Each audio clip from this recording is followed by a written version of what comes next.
Hello, everyone, and welcome to TYT Community here on TYT Nation. We are live here on TYT Community. Thank you guys for joining us. This is the only show, of course, that is paneled by fans and members of the Young Turks. So if you want to get involved in the show, please let me know. There are multiple places where you can let me know of your interest to be on the show. Speaking of guests, people who are with us on the show today, we have a full panel today. We've got Nick from Canada, Sean from New York, returning Stephen Buckley from the UK. Welcome back, sir. And we have Jordan French joining us from Arkansas in an office, not a truck this time. Welcome, guys. Welcome. It's good to see you. Good. Say hi, everybody. It's been about 6 weeks, so I'm raring to go. Damn straight. We got a fantastic show. We've got a lot of stories. We got some fun ones. We got some serious ones. We're going to start out a little bit more on the serious side, but we've got stories. We've got condoms. We've got crazy evangelical people, and we've got buckets full of coins. Yes, buckets full of coins in the worst insurance agency ever. It's going to be amazing. Stick around for those stories. But we got to get through some of the more serious stuff. I promise there's nothing on Gaza tonight.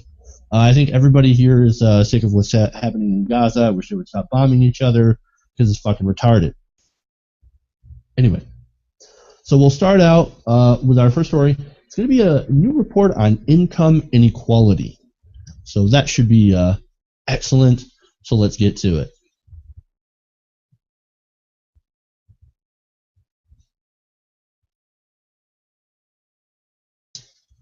Oh, we've got sidebars. We've got fucking sidebars. Yeah. Majestic as fuck. Indeed, sir. Indeed. You just have to wait for it a little bit to load. What are you going to do? Our machines are powered by hamsters. Meth hamsters, if Dan is here. Majestic meth hamsters. Majestic. Until they die. Anyway. Fun notes. Income inequality. Actually not fun, but income inequality. So every time someone brings up the issue of income inequality, immediately the right, Republicans, and the business community together scream that we're engaging in class warfare. You liberals, how dare you do class warfare here on the rich? Everything's fine. Our system has to have some income inequality. It can't be perfect. If the rich do better, so do you. Well, a new report says that is, in fact, not the case. According to a report by Standard & Poor's, income inequality is, in fact, hurting the economy. It's not helping the economy, it's hurting the economy. So this is from Time Magazine, who wrote about this. They wrote, rising levels of income inequality in the U.S. is a drag on economic growth and was a factor that contributed to S&P lowering its growth rating over the next decade from 2.5 to 2.8. Income inequality leads to extreme economic swings, an uncompetitive workforce, and discourages investment and hiring. And that's per S&P. Now, isn't it about time for a report like this to come out, guys? From an investment bank, no less. What do y'all think?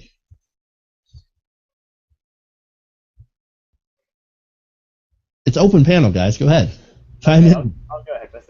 Well, I mean, for me, it's not really a huge surprise. I mean, an investment bank was eventually going to produce a fairly substantial report on something like this, but there's been statistics on kind of the amount of income inequality kind of across all the major OECD nations for decades and decades, easily stretching back to the 1960s. And like for the late 2000s, America's ranked fourth, like most kind of income unequal. That's not the right term, but they were kind of the most unequal nation, or fourth most unequal nation out of the 34 top OECD countries. And that's also when you factor in tax as well, because you think tax is supposed to be a leveler, the richer pay more and stuff. Even after tax, it was still considered the fourth most unequal kind of wealthy nation in the world. The fact that S&P has reported this, it's nice that they've done that, but they're probably not too bothered about it. to be honest, because most of the people who work at S&P are going to be the ones who are going to be considered rich in the United States and for the rest of the world. I'm going to jump in on this one now. Steven's right, but I do think this is very significant because this is the S&P. I mean, as far as finances and marketing go is concerned, the S&P has weight. So for it to finally come out with this report that says, yeah, income inequality is a big problem, is substantial. I mean, sure, it's basically confirming what everyone already knows, but it's basically a way of it's almost like it's setting it in stone. It's taking away the ability for businesses and corporations to pretend it's not a real thing or it's not a problem at all. This is why it matters. I guess you could call it legitimization of the issue, in a sense. It's stripping deniable plausibility away from the organizations that are trying to screw us over on this issue. That's why I think this matters. It's the more people and the more industry or institutions that are traditionally pro-business and well respected in the business community that come out and say income inequality is a problem, then the harder it is for us to avoid the issue and for corporations to avoid the issue. For sure. Sean, let's go to you real quick. No, how about not Sean? Let's go to Jordan real quick. Yeah, I'm always in favor of not going to Sean. I want to point out, okay, there's excellent points made thus far, as is to be expected whenever Nick and Steven are with us. I think maybe this is just an example of like the writing being on the wall so much that like, you know, we passed the point where you can deny the data. Like we've been past that for some time now. And now apparently we've even passed the point where you can ignore the data, and it just has to be acknowledged. Like I don't think this is S&P, you know, coming around in some major way of thinking. I think it's them finally realizing like, okay, the problem's gotten out of hand so bad and it's become, you know, public enough knowledge that it's going to start hurting our bottom line as well. This is, I want to just point out like what an embarrassment this is. So the statistic that we're really kind of working off of here is a 20% rise in income inequality from 1979 to 2010. All right, now 79 is still, you know, 15 years after the Civil Rights Act has been passed. It's, you know, there's been a little bit of time. We're not talking like straight out of Jim Crow, but still, it's only about a decade and a half, you know, of an entire segment of the population really having, at least legally, equal access to the American dream for the first time. And that said, even with that, even with, you know, coming fresh out of this system where we literally created second-class citizens legally and overtly, still less income inequality then than there is now after we've had a full generation and a half to fix that problem and to not, you know, have a major outlier like that in the statistics. And it's just this poverty is, or not even so much poverty, but just the disproportionate growth of the upper percentile compared to the rest of us is just completely out of hand. And it's good to see that even they are starting to acknowledge it. Right. You know, something that you mentioned is the times and stuff where the income inequality grew. And to add on to your point, I've got a chart that I want to show you guys, and I know you've probably all seen this before, so it's not going to be too much of a shocker when I show it, but I still want to show it. Well, let me bring this up here.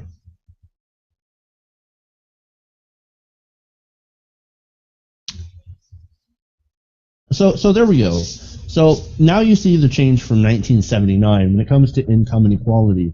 Notice there's a big dip, 2003, a huge boost in 2000. Then you go back even to you know, the just back in the 70s, corporate tax the average income of the top 1% was actually below everyone else, below productivity, below average overall wages. That's amazing. Then you look at where we're at now in 2000, or I should say where we were at in 2009, it's off the charts. It's absolutely amazing. Now, for one more point, we'll go to Sean, and then I've got some more information on the study. Okay, I just want to make like one correction. You said the average income of the top 1% was below the wages. It's the rate of growth of the average rate of the 1% is below the growth of productivity and average wages. If it was below them, then they wouldn't be the top percent. But whatever. All right. Standard & Poor's, we know it's a great company. Everything they do is right. All the mortgages that they rated AAA during the crisis were the only ones that didn't fail. So I totally believe them in this. Oh wait, Standard & Poor's kind of sucks. No, but Standard & Poor's is actually doing something that's counter to their own incentives. So that kind of leads you to believe that they might be right, because Standard & Poor's is a rating agency, and rating agencies make money from rich people. So I guess they're not being dickheads like usual.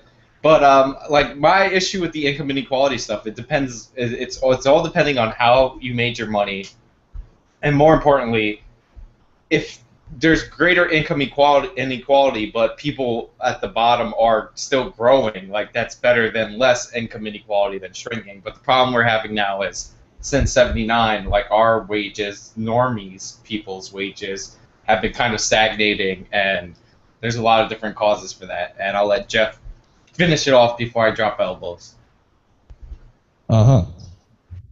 Yeah, well, the whole problem with income inequality, and I just kind of want to throw this one out here. It's not that that it exists.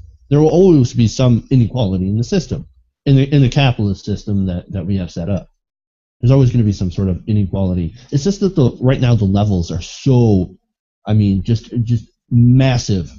I have another chart that I'm going to show you guys, that kind of illustrates just that level. I'm like the chart guy today.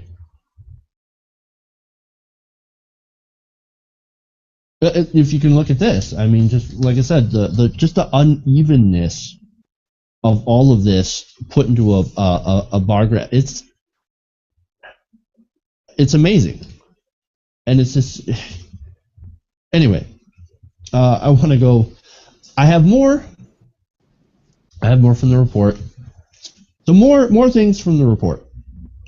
The S&P said in its report that government policies on taxation and government wealth transfers, including Social Security and Medicare, have not significantly reduced income inequality. Now that's a fascinating point right there. Many government programs aren't limited to assisting lower income households and extend to wealthier groups more than they did at their inception. So nowadays, these wealth transfer programs, Social Security and Medicare, are actually helping rich people more than they were supposed to. That's really interesting.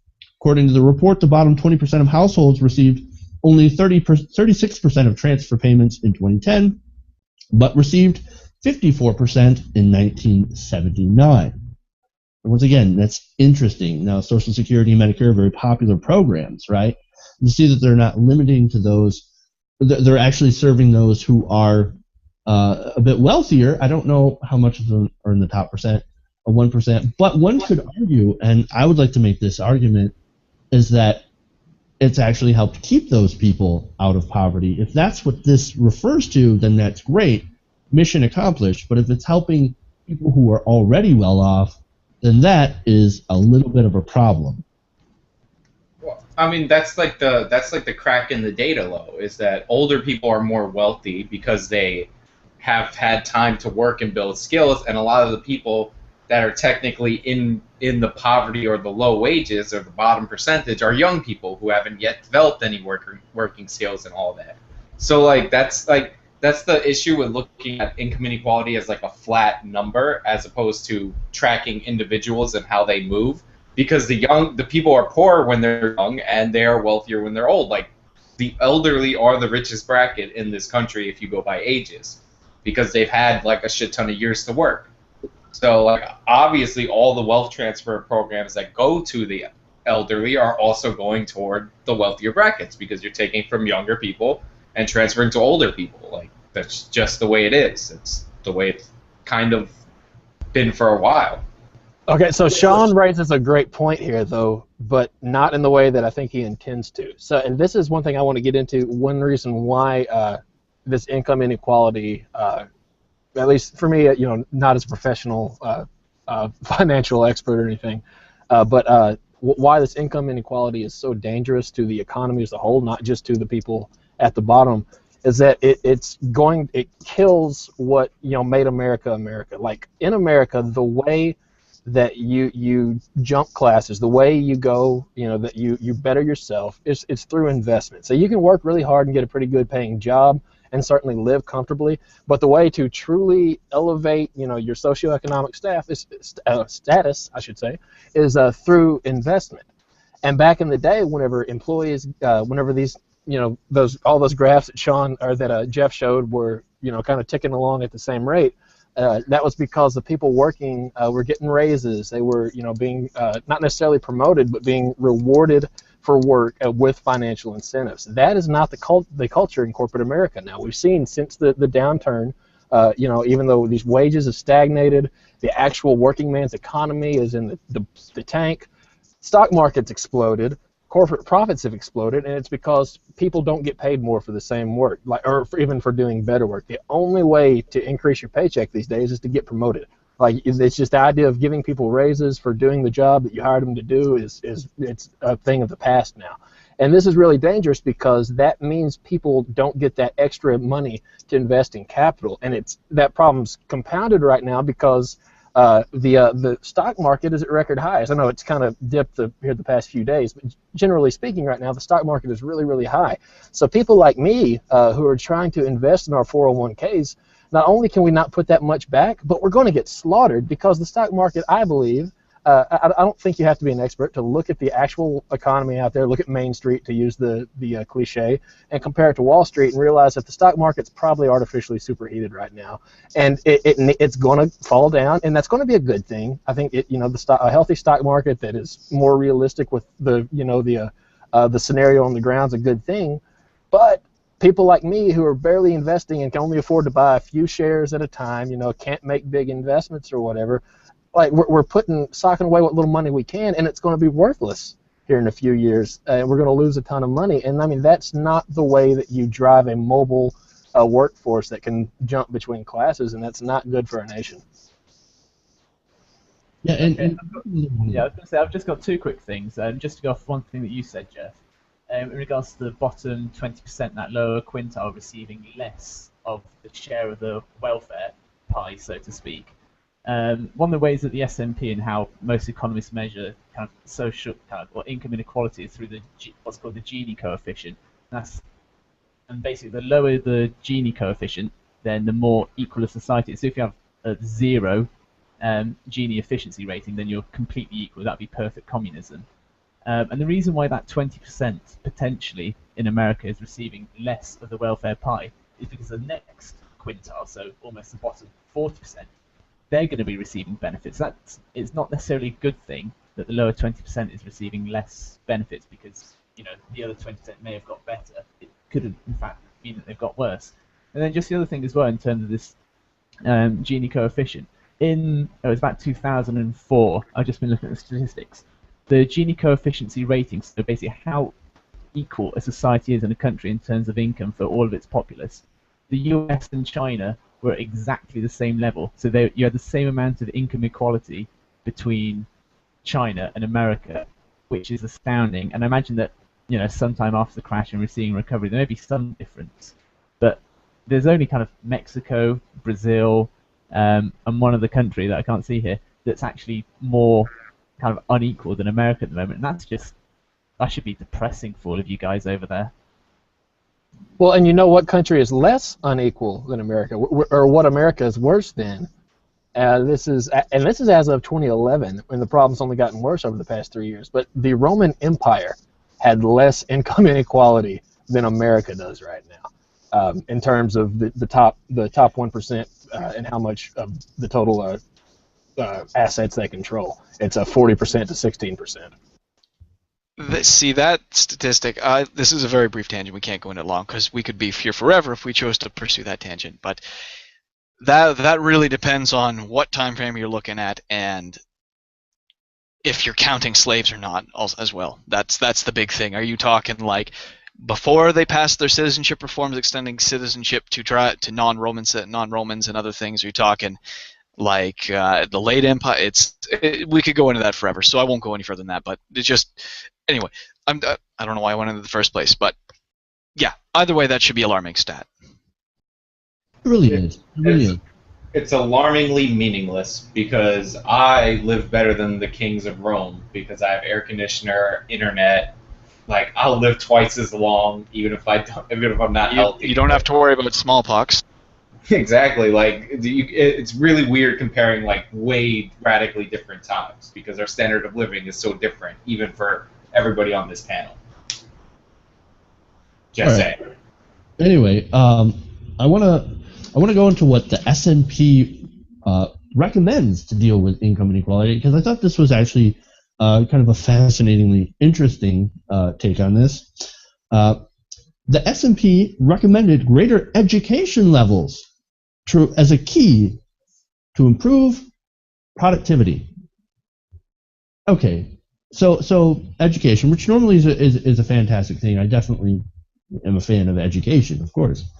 Education improves outcome. But the issue here that we have is we also need better income, which is what they didn't address, a higher minimum wage, and less student debt. Now that's very important, because if you want to get a good education, you have to, go up against the rising, I should say, the massively inflated tuition. That's a major problem. I think in a previous story, we said tuition has risen 1,120% since the either 60s or 70s, which is horrible. So one of the things, the very thing that the S&P suggests to help income inequality will actually, at this moment, create more income inequality because you're putting people in debt. So I thought that was kind of interesting. Does anybody have anything quick to add to that? Like maybe something that I'm forgetting? Yeah, it would be nice if one of the recommendations was stop giving taxpayer money to corporations. Like, that helps. That would be an excellent recommendation. That's some of the recommendations I'm just saying. I would make. I have nothing further to add, though. All right. So with that, we end our segment on income inequality, and we go on to our next segment about the Tea Party. When is a charity not a charity? There's a recent article in the Daily Beast from ProPublica, actually, republished from ProPublica, that looked at a charity that has some questionable ties and has done a few questionable things. Now, the name of the charity is Move America Forward, and they call themselves the, quote, largest grassroots pro-troop organization in the nation. Now, the report in the Daily Beast, however, finds that, of course, might not be the case. Now, they looked at different documents, fundraising appeals, and tax records, and found a lot of issues. And the Daily Beast explains, quote, an examination of its fundraising appeals, tax records, and other documents shows that Move America Forward has repeatedly misled donors and inflated its charitable accomplishments, while funneling millions of dollars in revenue to the men behind the group and their political consulting firms. Already, that should be a huge red flag. Now, there are some examples of this that I'm going to go into, but first, I kind of want to throw out this, is sort of non-question, but isn't fundraising off sending care packages to troops and then using that money to fund political campaigns just an amazing low? I mean, it is pretty despicable. In the first few points, when they say, they over-exaggerated their claims. Well, I'm not too bothered about that. I'd like charity to say, look at all the wonderful work they're doing. I mean, within reason, of course. And then if they pay their the CEO of the company or the marketing director, if they pay him, if he's got a six-figure salary, per year, it's wrong, but many of the charities around the world, places like Oxfam, the Red Cross, their CEOs, they make a huge amount of money. So I'm not too bothered about that. But it's the fact that they're saying, look at all the work we're doing, but then using it for political kind of purposes, just kind of their elites. And because it is a Tea Party group, it's obviously not going to be bipartisan. It's going to be heavily partisan. It's just despicable. They're just kind of, oh, we support the troops. No, you just support the idea of the troops, and that's really it. And by supporting them, they just mean we like to talk about them a bit. They don't want to actually give any support to the wounded soldiers or the soldiers still out in the battlefield. Can I just point out that the degree to which this scam was carried out is absolutely astounding. I won't get into the details, Jeff. I feel like we're going to get into more of that in a little bit. But it's this, unlike some of the various other loopholes or I guess proxy ways that they conduct scams. This is pretty direct. This is a pretty direct scam, which is what is so surprising. Is they'll use the organization's super PACs and other things to get it circumvented, and then they don't have to worry about, well, A, violating the law, because fraud is kind of illegal, and B, slandering, tarnishing the reputation. This is there's no like shadowy organizations they're using to do this. There's no secret funding campaign or organizations.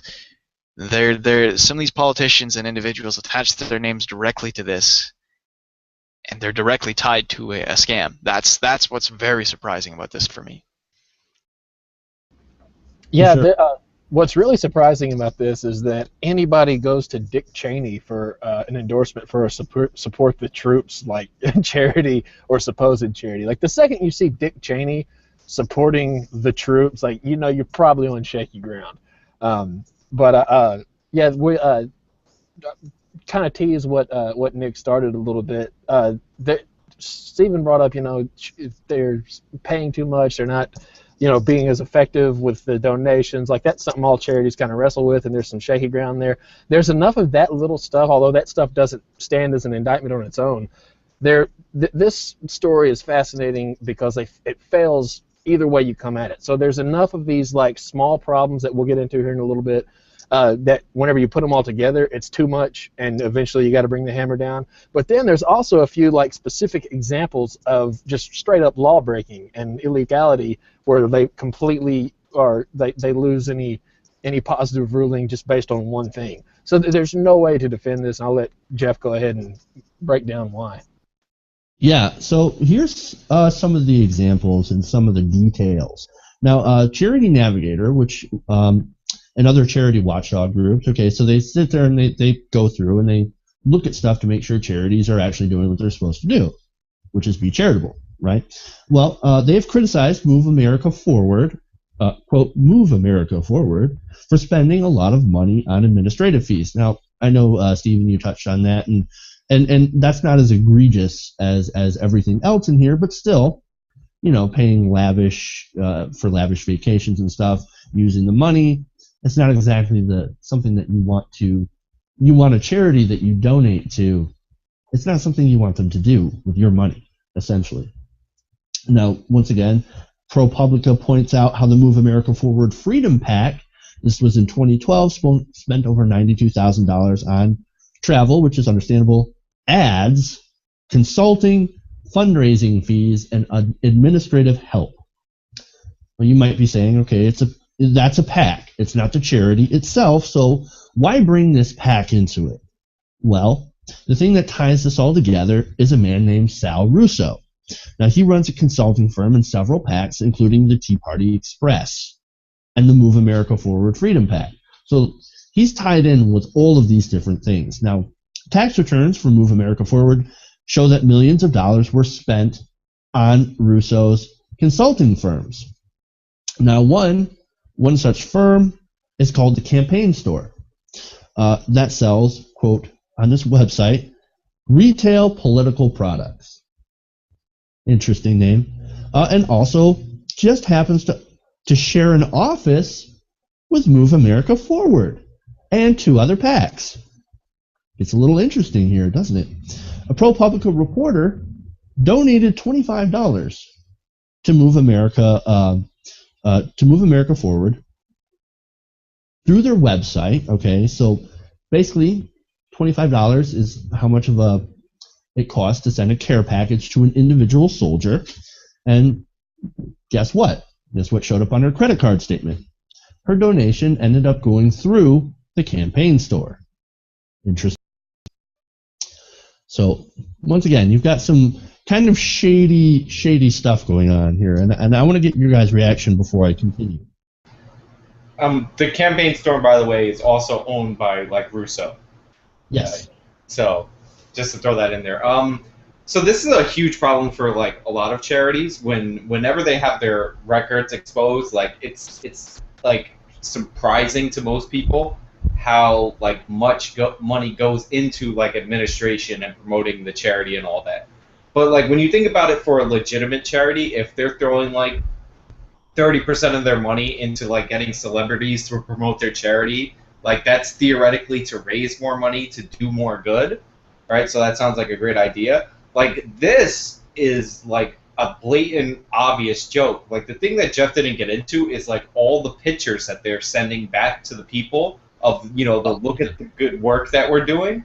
Like they'll send out pictures of like troops where they're handing them like their quote unquote care packages, and it will be like from like different companies or different charities from like the year 2000 or like 2003 or 2000. Like it's not even their pictures. Like they used a double amputee story who did something amazingly heroic after he was a double amputee, and like they never helped that guy. Like he was like, what? I've never heard of this charity, and like so they're a straight up scam. And the fact that they paid like what was it, $2 million to Russo's like consulting and advertising firm, and basically what they are sending out to people are Google images of soldiers. Like they just pull off any image and send it to them. Like not just like a Google image. They've taken, as you said, they've taken images from other charities that actually send. That's what I'm saying. But they're just Google like I know this is speculation, but it's like they're just Googling like injured soldier or soldier taking something out of a truck and emailing that to people and saying, look at all the good work they're doing. Like that is the definition of a scam. And it's here's the best one. Is one of them they used, it was ProPublica, as you addressed, traced it back. They're in one of their solicitation emails, they had a note from this woman named Lacey, supposedly their contact, and it said in the email that they received 60 packages they sent off during these a couple days, and they're on the way flying out, and then it's promised in pictures, including a photograph of the helicopter and it being unloaded. The thing is, the photograph was taken on 22 September 2004, and it was when soldiers were unloading supplies in Afghanistan for a combat resupply mission. And it's from a stock images site. That's what's so amazing. It's not even like they're hard. They aren't even trying. They're pulling stock images, for crying out loud. Yeah, and the reason why that's really scary is so like if they occasionally like they get a story from like soldiers are public paid employees, so a lot of their stories are out in the public. I mean, you turn on the History Channel and you watch stories about these soldiers, you assume they got permission, but at the same time, you know that there's no royalty system. So like there's a little bit of gray area on, you know, what you can use without somebody's permission, stuff like that. Like I'm willing to give a pass on an example of that, a pass on one instance of that. But the problem here, and why it's indicative of something bigger, is like there's just so many different ones. And when you aggregate them together, you realize when it comes to using the stock photos, when it comes to getting timelines about whenever the care packages will be delivered wrong, or the location they're going to wrong, or the time frame wrong, how many there were, you know, all that kind of stuff. Like all those things by themselves aren't enough to you know, raise any flags.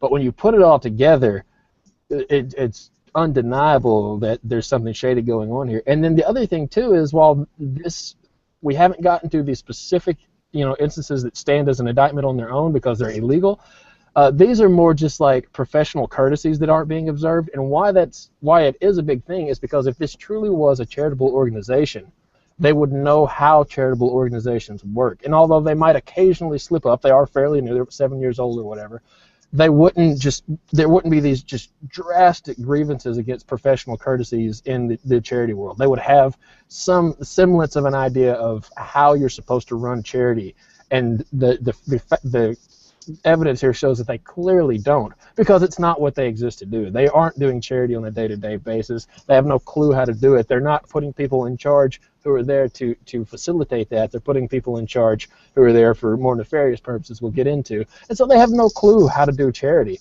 And so they make themselves look like buffoons when they do it, and that's what, finally set off enough flags. I just want to jump in with one of my favorite little tidbits of their horrendous dishonesty. February 2013, announced the stuff, says they adopted 800 Marines in a battalion, and then later they described it as a rousing success, and that all 800 Marines in the 1st Division Battalion nicknamed Geronimo were sent care packages and notes in Afghanistan. But then we find out that the Marines of Geronimo weren't in Afghanistan during the fund drive. They're deployed 3,000 miles away in Okinawa, Japan. Like, they're not giving money to soldiers who are even there, for crying out loud, or giving money to soldiers at all. And there was another one I saw. I couldn't find it when skimming through our notes, but it was about saying it was working with a State Department sort of organization or a Defense Department organization. The Defense Department organization comes up and says, "Oh, sorry, Jeff. Are we getting to that?" They said that they were working with another organization and then also working with the VA and the Department of Defense, as what you were going to say. Yeah. Said no, we don't work with those kind of charities. We just don't. Yeah. All those organizations came back and said, "We've no idea what they're talking about. We've never worked with them before, so I don't know why they're claiming this." That's amazing. That's amazing. It's so direct. It's fraud and it's a scam. That is so direct. It's so easy once you scratch the surface to figure out. That's what's so mind-boggling about this. And we haven't even got to the best part. We're not even like we're in the opening sentences. That's what's it goes deeper and deeper and deeper. We're in the fake charity part, and before Jeff gets into the details about the political aspect of it, I just want to add in that they called this charity Forward, which is was on every Barack Obama campaign ad, and I thought that was also a little funny. Oh, the charity did come first. But before his 07 campaign? About the same time, they go back to 07. Well, anyway, there's more. There's more. All right, so the Tea Party Express has reportedly used the Move America Forward mailing list to fundraise for the Tea Party, of course. Now, this comes from a former Tea Party Express consultant. He said Russo and others basically used the Move America Forward email list to start online fundraising. Back in 2008, when the charity list had about 50,000 names, and the Tea Party Express was just starting. He says this former consultant said it's definitely intermingled. Now, there's more examples of how low they went, and this comes from the Huffington Post. In at least one case, Move America Forward took the story of a Marine, and you mentioned this earlier. This Marine was, I believe he was named Larry Drumm. He was a former Marine, double amputee, lost his legs in a roadside bomb in Afghanistan, but also helped stranded motorists during a snowstorm. So once again, hero, right? So this guy, or I should say this group, used him as a fundraising tool. And when he found out about this, he said, "I've never heard of this charity. You did not contact me." And he says, quote, "I'm going to call and ream their butts. I never gave them permission to use my name in that way." Now, the charity apologized, promised to send him a free gift, and, as you guys mentioned, that gift never came. Never came. So, this once again, this is incredibly blatant, and there's so much. I urge you to go and read the entire report. There's so much that I couldn't fit it in a 20-minute segment, couldn't fit it in a 30-minute segment. But what I wanted to say is just this. If we're going to take any sort of lesson from this blatant misuse of the word charity, it's this. I think it's important to remember here that I think the IRS needs to get more involved in basically regulating charities, okay, and do some major oversights of charities and PACs and find out where the money is going. And most importantly, if you're donating to charities, do your research. Please, please, please do your research before you decide to give an organization money. You may think you're giving to a good cause, but your money might actually just be going into the pockets of the Tea Party or some sort of scumbag. So just do your research, guys. All right. I'm so glad you brought that up, both the do your research thing, but more importantly, you said the IRS needs to investigate charities, and this is the angle I want to take on this. This story opens up a whole new light on, or shines a whole new light on why the IRS scandal was manufactured, and we got it wrong the whole time. So we've always been here saying, like, this is just, them trying to manipulate the political system to get the kind of laws passed that they want to get. This is them trying to blame Obama for something that's not even real. As we've debunked the IRS scandal multiple times, even just on this show. And so we totally missed it, man. The Republicans are evil geniuses, and we totally went for the debate, man. We were too busy fighting about how they're trying to pin stuff on Obama that's not even real. The real reason they don't want the IRS looking into these political charities is because they're using them right now to their own financial gain. Sure, they want to drag Obama through the mud, whether it's true or not. Sure, they want to have their powerful, political sway. But more importantly, what they've done is they've hamstrung the IRS right now. They've delegitimized the IRS and its search into anything that's associated with right-wing politics like these charities are. And they've completely lost, just defanged it, neutered it, whatever phrase you want to use. And they've blown the doors wide open for this kind of abuse. And, it's day-to-day corruption and illegality. It's not just the big picture. They're literally benefiting from this, on their bottom line right now. This particular charity, all right, so the founder and then one of the former member of the board of directors, I forget his exact title, chairperson, I guess. So they're kind of the two bad players here. So the founder of this, so he's got all his little PACs and political groups, right? And he's got this charity. So there's 3 or 4 total if you count the charity. They're all in the same office, which is already shaky because you've got these PACs that aren't supposed to coordinate with the charities. You've got them in the same office. How can they be in the same office, not coordinate? Again, that's shady, but that's not where the indictment comes from. Where these people have no leg to stand on is the amount of the rent for the building they're in was like $89,000, $90,000. The charity's rent was $89,000 or $90,000, meaning his non-charity status PACs and businesses that are in that office, free rent because he's charging the rent for the entire office space to the charity. Literally, this charity is subsidizing his political PACs and for-profit businesses. And it's not just the founder, it's also the former chairperson or whatever. So he owns a financial company that processes credit card transactions. Whenever you donate to this charity, what financial company do they use to process those credit card transactions? The chairman of the boards or former chairman. And so he makes money in his pocket when you donate to this charity. And there's multiple examples of stuff like this. And one of those things by itself is enough the hammer should be dropped, but it can't, because the IRS scandal has delegitimized in the eyes of the public the IRS. This was a brilliant move by these evil geniuses. We fell for it. We took their bait and gave our little talking points about how they're trying to run Obama through the mud. They won. We thought we won. Everybody was happy. We got our SOMA. Everybody was satisfied, picking our sides and convinced that we were right. And these guys are laughing it all the way to the bank.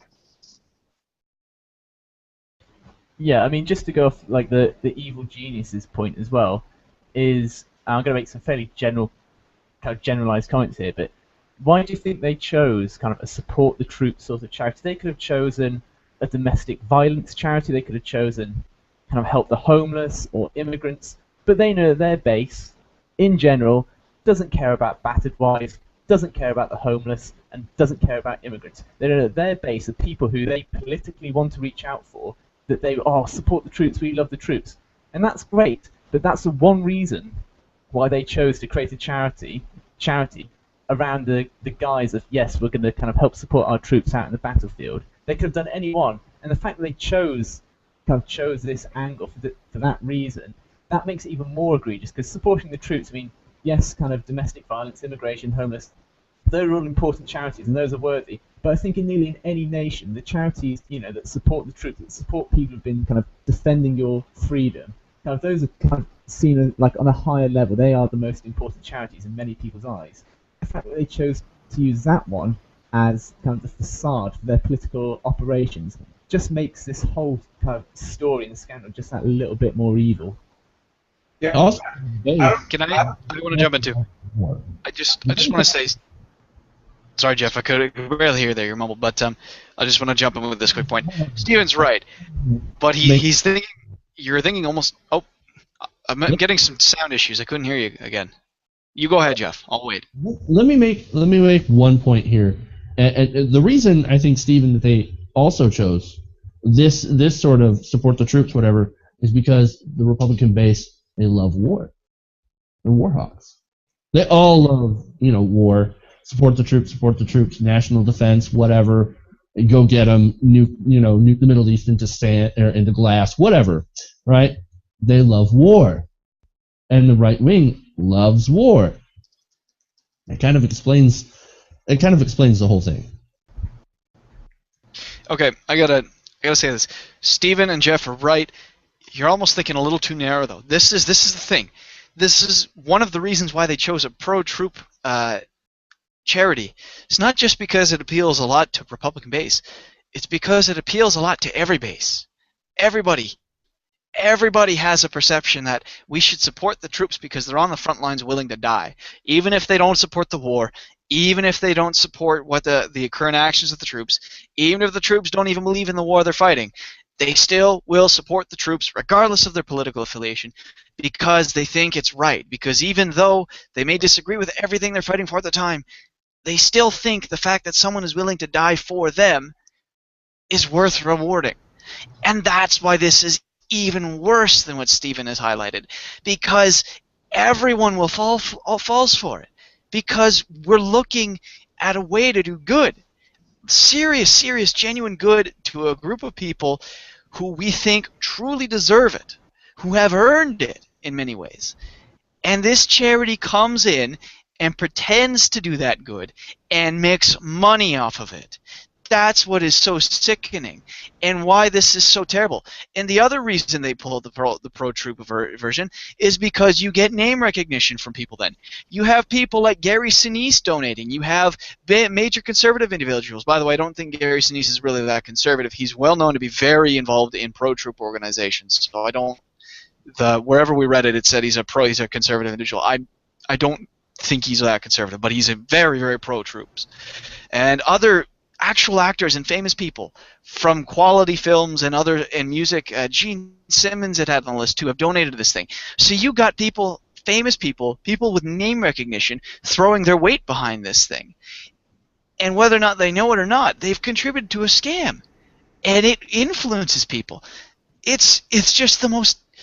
This is possibly the most despicable story I've heard this year, at least. Not overall, but this year. Well, and let's keep it real. This is like, if I'm overstepping my bounds here, guys, let me know. But this is straight up organized crime. Like, this is a front group for these guys to use to subsidize their rent, to get free mailing list or whatever for their other parties, to bring in income under the name of charity for their financial transaction business. Like, this is just a way to do that at no cost. Not only no cost, but like they're making money off of this no cost advantage it gives them, and to just further drive home like how safe they've made this front group. Not only have they hamstrung the IRS by saying, see, the IRS is coming after these conservative charities, but this particular one is to support the troops. So like if the IRS ever claws its way back up and is, we finally get truth out there and we realize that the IRS never went after conservative groups disproportionately, well, not only are you going after conservative groups like we all know you are, but you're going after the troops. You don't support the troops. Man, they're protected all the way around. Like, Don Corleone would kill to have this successful of a front to be this good at organized crime. Like, it's unbelievable And God, man, we fell for it. We fell for it big. Yeah. All right. Last point by Sean, and then we close. We gotta move on. Thank you. I don't know how much the IRS scandal impacts in it. Like they actually picked one of the two groups that you can pick in America that you basically get sympathy without suspicion. One of them is the American soldiers, and the other one is cancer kids. If you see a charity that has kids with cancer or U.S. troops, you gotta double check it because a lot of scammers go for those very, very sympathetic groups, and like everybody wants to help those groups in this country. Like that's just a thing. So they picked troops, and it was a good way to get politicians and celebrities and all these people to come in. Like who knows which politicians were in on the scam or which politicians were dumb and were like, I'm gonna go speak at a troop charity without knowing. So I just want to say double check, and thank God for news and actual journalism, because where the government fails to regulate, like we actually get information on who's scamming people out in the public. So I hope this story gets out there, and I hope eventually some form of fraud prosecution gets cast on the people who are behind this scam. All right. That's a good way to end this segment. Also, once again, I do have to remind people, do your research. Just do your research. Make sure you're sending money to people who are actually going to use it in the right way. All right. So now, with that said, we move on.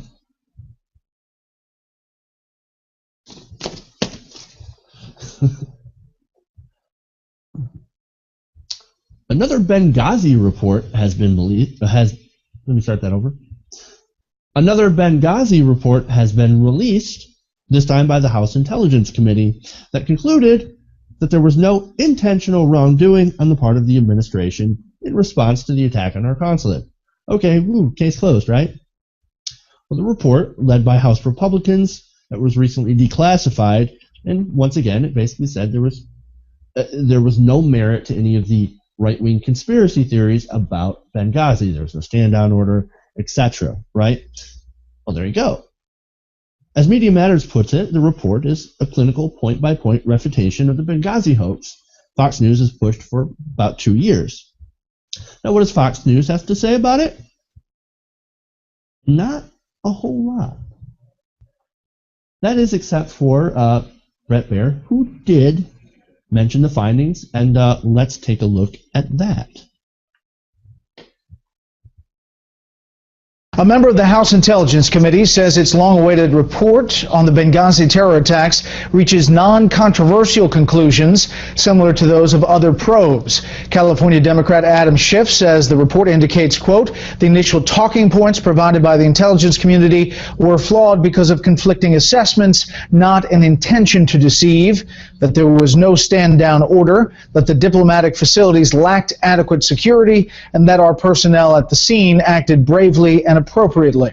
The response from Republican Jason Chaffetz, quote, the Select Committee should prove to be the definitive word on the Benghazi terrorist attack. Still, the public has never heard from anyone on the ground in Benghazi. Ambassador Susan Rice and others need to testify for a conclusive report.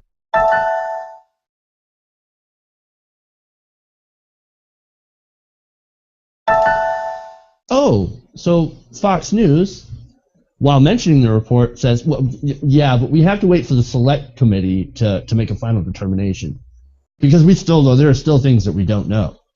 Now, there are some videos and stuff of O'Reilly recently on a show. Fortunately, I couldn't get those in time for you tonight, where he's like, we still don't know about Benghazi. We still don't know about Fast and Furious. The Americans still have questions. So, but actually, no, nobody has any questions except for the people that you lie to all the time. How many more, and this is the question, how many more investigations and committees will they do to continue to keep on flogging this dead horse of Benghazi? Do you want me to answer that? Please. Oh, sure. The same number that it'll take to appease the 9/11 truthers. 0. Because there's nothing that will convince them. Simple. End of story. They're convinced there's wrongdoing. It doesn't matter what comes out and says there isn't any wrongdoing. They will still believe it because they think there is, to the point where they will everything that contradicts it is part of the conspiracy. It's the ultimate irony that and this traditional trap of all conspiracy theories, the people who think they're being open-minded in supporting them are actually being just as close-minded as people who will refuse any contrary opinions at all on the side of the official story. So that's your answer. This will convince nobody, because the only people who are actually asking questions have already convinced themselves that there's already a scandal and a cover-up, and there's nothing that will change their minds on that. Everyone else has moved on from the story because they realize it's bullshit, or they stopped caring. Look, the point of the Benghazi scandal now is just to have a bunch of investigations so that when Hillary runs for president, they're going to say, look at how many investigations we had to do of Hillary Clinton when she was at the State Department. Like, it's not really, it's basically a default scandal that they're keeping in their back pocket. Like, they actually don't talk about it right now because of the kids at the border and the Ebola that's going to get all of us, although it's not really. So, like, the whole point of it is to have 27 investigations to say, look at how many times we had to investigate Hillary Clinton. Like, that stupid, ignorant head of the State Department cannot be president. 27 times. Yeah, I think Nick's point in regards to the crazy crazies, they're never going to believe any report that ever comes out from the government. They're never going to be kind of satiated with any facts that are given by the government. But I think the thing is kind of what Sean was saying, is that what the entire Benghazi scandal, it served its purpose now. What the Republicans have done, they've, for want of a better metaphor, they've loaded their gun, sort of thing, that's aimed at Hillary, their metaphorical gun, and then they're going to wait for the 2016 election, when she runs, and then they can fire off that Benghazi bullet, and then hopefully kind of cause a dent in her kind of popularity ratings. That was the whole purpose that it served, to damage her a bit now, and then to save it up, and then they can fire it off again later on in the next couple of years' time. I think they also have another purpose here, and that's, I believe they're fundraising off Benghazi, which once again is also pretty horrendous. You're fundraising off the corpses of 4 dead Americans. The same 4 dead Americans that you claim to care so much about and want to investigate, you're fundraising off them. It's ridiculous. Well, and the answer, there was a tell there in that Fox News clip. So what they say is, well, they don't report it like this. They don't mention that this is the umpteenth report investigation committee that's shown there's no conspiracy here, and that all their talking points are blatantly false. But they do report, finally, in one little segment, that this happened. Now, before I get into my main point, I want to point out, like, an actual IRS scandal broke. We just covered it in the last segment. Nah, no coverage on Fox News. So yeah, the Intelligence Committee, so actual scandal breaks, no segment. Wild speculation about Benghazi, before all these committees had come out, before all the proof had come out. 255 segments on Fox News over the course of 2 weeks. Actual scandal, no coverage. Actual proof that there is no scandal, no coverage. Wild speculation, 255 segments in 2 weeks. Now, that's both an indictment of their agenda and the news. I mean, obviously, CNN drives all of its ratings off of speculation about things that are, I guess, more harmless, but whatever. It's the way news works in America. So there's 2 big problems here. Especially when you're a 24/7 news station and you have on the air. Like, I don't know, report something. But so the tell here, and where I really want to bring it to is where he says, that they're going to wait for the select committee, for the final word on this. That's when they'll stop reporting on it. Except I don't know that it is when they'll stop reporting on it, because there's a difference here. You've got the Intelligence Committee. We've had the other reports by the State Department, the other committees. These are all committees made up of fallible human beings who have political ideologies that may influence their findings. But for the most part, the Intelligence Committee is made up of senators and congresspeople, depending on which house it's in, that are respected by the intelligence community or have a pedigree in that. We don't really take that approach with our science community or committee for some reason, but whatever. And so, like, these are people who ultimately, although we may disagree with them, that committee exists to perform a function. And so that is their goal, and they come at it from different angles, and they fight and they bicker and they make bad decisions. But the Intelligence Committee is there to figure out what's going on with intelligence mishaps and other things like that. And so what they did when they did their job, as objective and honest as you can expect from a politician in this day and age, what did they find? Even the Republicans who lead that committee, by the way, all right, no scandal, you guys were right. The Select Committee, however, the one that Fox will ultimately defer to by their own admission in that clip, is one that is handpicked and created with an agenda. It is not a committee that exists to look at things. It's an ad hoc response to this. So not only are they picking people, and let's keep it real, they're picking people based on what they know they're going to say, but they've also, because it's Republican-led, have got lopsided funded. So the Democrats on the Select Committee have a lot less funding to do their work and research to defend what will unfortunately be the Democrat position versus the better funded Republican position. So neither side's looking for truth. Each side's looking to defend itself, and one side has a lot more money, and it's a committee created for this for this arbitrary struggle. It's not created for truth. And I'm pretty sure it might be the first committee that doesn't come down with such a neutral ruling, and that's the one that Fox says they're going to listen to.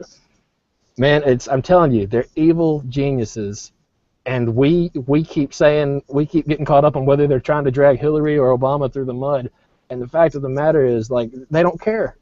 It's redirection, it's misdirection. They're accomplishing exactly what they want to accomplish, and we are falling for it hook, line, and sinker. Yeah, I'm glad you brought up the Select Committee on this one, because that's a really, really the important point that I was really hoping you would bring that up, and you delivered, and that's awesome. Because, once again, yeah, they are handpicked, stacked in favor of Republicans, not just normal Republicans, but, Darrell Issa and all the crazy ones are being put on that Select Committee to argue that, nope, you know what, there was a cover-up, so they can fundraise off of it, so they can, whatever they want to do, whatever misdirection they're using this for, they're going to probably achieve it, because already, they've done a good job at muddying the water over this whole thing. And so when a report comes out, you have that, I shouldn't believe that government report, because then you've got, Fox News saying that it's not true. We gotta wait for the Select Committee, because they're the only ones that are looking for the truth. That reluctance to believe a government report is a very old sort of thing. They've just been capitalizing on it, which is, I would argue, even more egregious than them trying to actually start it. But no, that existed all throughout the 9/11 conspiracy theory crap. It existed throughout various instances involving Vietnam and all sorts of other older conspiracies, JFK as well. So it's a very, very old and classic conspiracy theory tactic to say, well, that's obviously biased because it's a government document. And it's often missing facts and used as just a simple excuse to brush away every evidence and every bit of conclusion, or every conclusion and every bit of evidence that has ever been published in that report, despite the fact that it's usually pretty legit. In addition to that, I just wanted to say that I thought Sean earlier raised probably an excellent point, and I think Jordan's point too is a great one as well. Jordan, no, he did. Don't give me that crap. Jordan also raised an excellent point too, that they've won already because they made money off of it.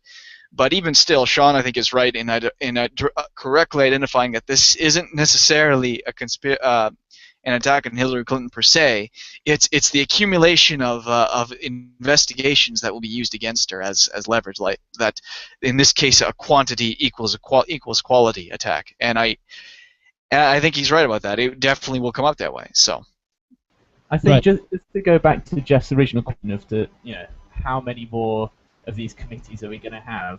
There's another reason why there's not going to be any more. Okay, people like Darrell Issa, they've raised money off of this. But come the next election cycle for him, both more crazy right-wing Republicans in the Tea Party and Democrats will be able to point at all these investigations that he's done and go, look, he wasn't able to find anything.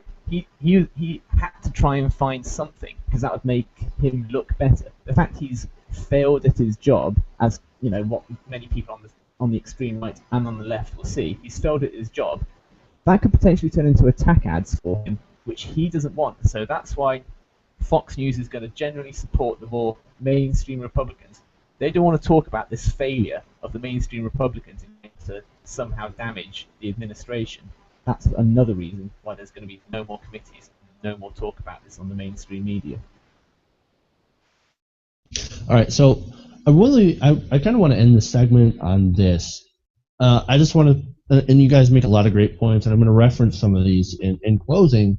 At the end of the day, I agree that no matter how many investigations they decide to waste money on, they're not going to find anything substantive because there's nothing there. But the important point of this is trying to fire up the base against Hillary. I think this is one of the main things. You're trying to raise money and you're trying to load just load the base, stack the base against Hillary, which they're going to be against Hillary anyway because they're Republicans, they're a Republican base. So that's pretty much it. I mean, that's sort of the plan that they're using to go after Hillary. Now, my opinion is, and my opinion on the whole thing with Hillary is I have 99 problems with Hillary, but Benghazi ain't one of them. And I think we'll end that there and go on to the next segment.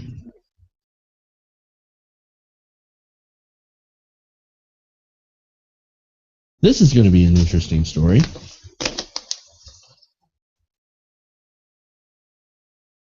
There's been a lot of fear about the recent outbreak of Ebola in Africa and the doctors coming back to the United States for treatment. Now, Donald Trump recently said that the doctors infected while helping these people in Africa needed to suffer the consequences. Oh, what a classy guy. Another classy person is, of course, Ann Coulter. She also said some pretty stupid-ass things in a recent op-ed, arguing that Kenneth Brantley, one of the doctors who was helping people in Africa and contracted the disease, should have served God by staying in the United States because apparently only God cares about the United States, fuck everybody else. However, a Christian radio host by the name of Rick Wiles has a little bit of a different take. You know, this Ebola epidemic could become a global pandemic, and that's another name for plague. It may be the great attitude adjustment that I believe is coming. Ebola could solve America's problems with atheism, homosexuality, sexual promiscuity, pornography, and abortion. If Ebola becomes a global plague, you better make sure the blood of Jesus is upon you. You better make sure you've been marked by the angels so that you're protected by God. If not, you may be a candidate to meet the Grim Reaper.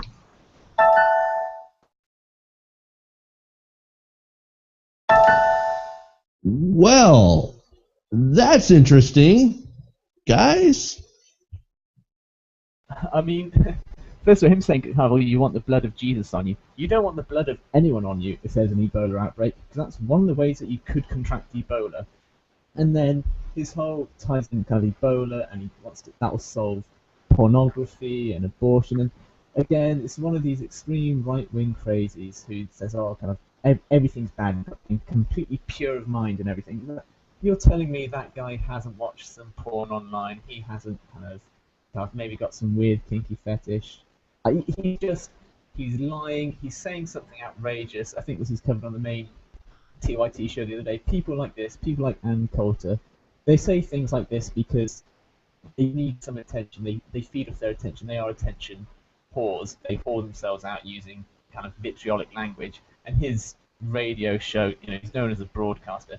He'll have 8 people who would have listened to that. It's only because Right Wing Watch managed to kind of find this nut job out and has kind of now shown the rest of the world how crazy he is. And now he'll fade off into obscurity, and he'll just live a lonely, sad, pathetic existence. Stephen, I think, highlighted probably the number one reason why this guy said what he said. Now, the article initially given, as Jordan stated, and as this clip shows, is a little misleading because it makes it sound worse than it is. Nick, Just a heads up. I stated that in our pre-show meeting. That didn't happen in the show yet. Sorry. We I mean, call pre-show. everyone, put your sunglasses on, guys. Come on, we got to do this now. I got the flasher. Let's go. Okay. But this guy, he's crazy. But Stephen, I think, hit the number one reason why he's doing this. Money. When you stir up trouble, you get publicity. Publicity equals money. There you go. That's pretty simple. So what you're saying is if I decided to go out and say crazy things, then I would get money. Why are we not doing this? I just want to say... Well, Sean does, but we don't listen to him, so... I just want to say that a meteor will hit this broadcast in 4 minutes if you don't donate to our Patreon. I think our Patreon gave money away for that. Sorry, Jeff. Can I just bring up a couple points about the Ebola scare? One, it's like not an American scare. I don't know why everybody is freaking out over here.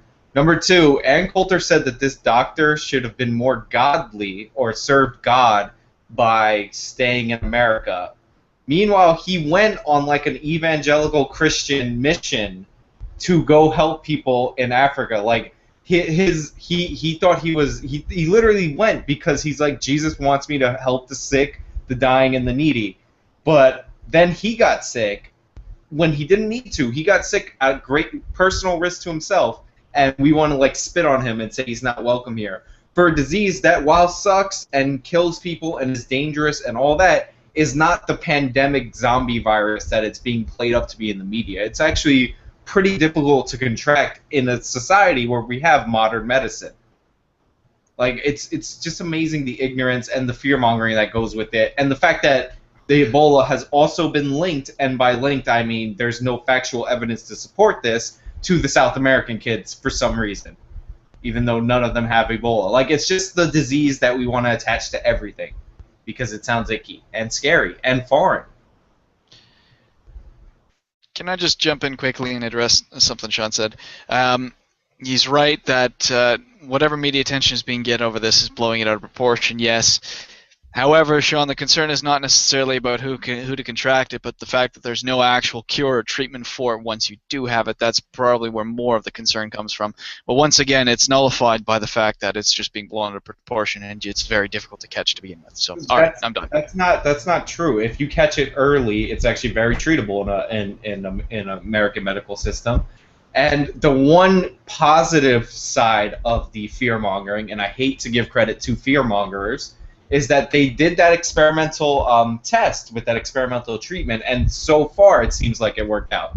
So I hate the fear-mongering, I hate the Western media, I hate how we make some bad situation about that's happening in the third world about us, but like one good part of it is that we'll fund more research for it, and maybe cures or treatments like the one that I think it was done might be better done.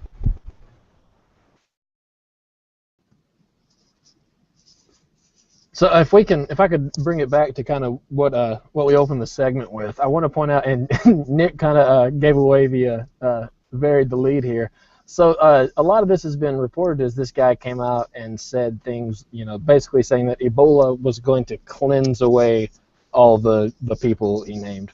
That's not what the guy said, and if you listen to the clip without being told that's what he said first, then you don't necessarily hear it that way. He's not saying that Ebola is going to come and wipe out the evil people, and the evil people are these people that I'm naming. What he's saying, it's the whole the no atheist in foxholes mentality, which is problematic in and of itself. We don't need to go on a rabbit trail to chase that. But what he's saying is that this Ebola is going to be horrific and terrible, and when horrific, terrible things happen, people turn to God in times of need or whatever. One, that's bad theology because people that turn to God as a last resort all throughout Scripture are seen as negative characters. Two, the science doesn't necessarily back that up. There are atheists in foxholes, but I'm glad you caught that, Sean. Sorry, a little inside baseball there. But that's what he's saying here. There should be outrage over something that this guy said, and I'm kind of treating him like a mass shooting guy right now. Like I don't want to say his name and give him credit, but in the day before he said this stuff, he talked about like he started spreading like the theory, and he did that whole like I'm not saying this is happening, but it could happen thing where President Obama spreads Ebola through vaccinations for Ebola, or at least suggests that he'll give us vaccinations that we want to think will help us but won't help. Like, it's all so shady and underhanded. And the reason why it does go to the point about money in American Christianity, and it's kind of spreading now just because of unfortunate side effect through missionary efforts. There's a cottage industry about the end times. You see, like the Left Behind movies, which are now being rebooted. Like, for God's sake, we're rebooting Left Behind in America with Nick Cage. They've got an actual, actor in them now. It's this brand new. The whole rapture theology is called dispensationalism. I don't want to, dive too deep into the theology babble here, but it's a relatively new phenomenon in Christianity. It's only about 100 years old, 200 years old, and it starts here in the West. It's not something that traveled with Christianity, but anyway, that's what this guy is. This is his bread and butter.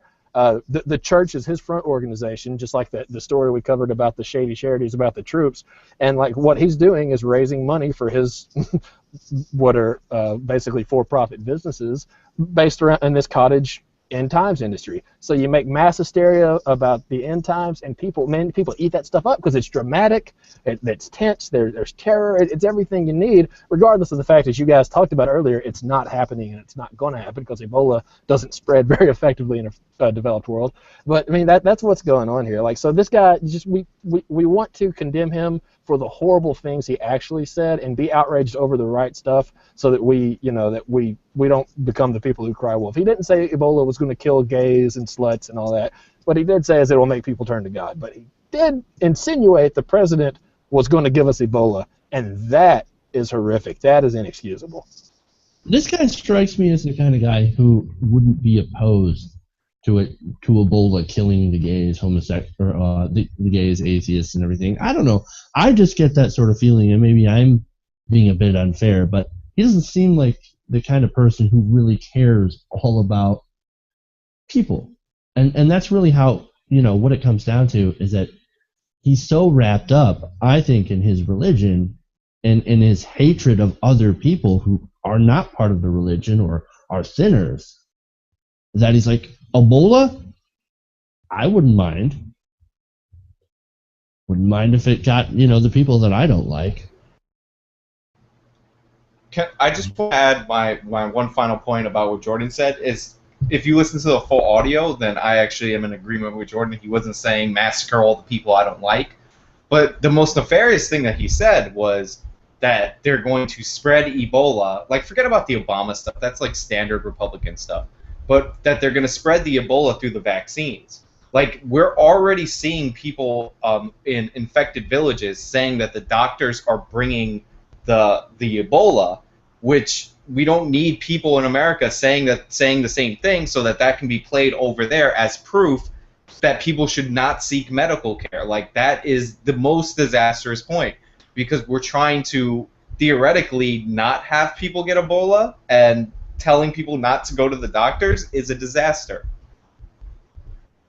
Speaking of a disaster, I think I want to close this out by just saying that we let these crazy people not only out of the institutions, but now we've let them on the radio, television, and even in some cases, public office. Yeah, but to be fair, saying they're on the radio is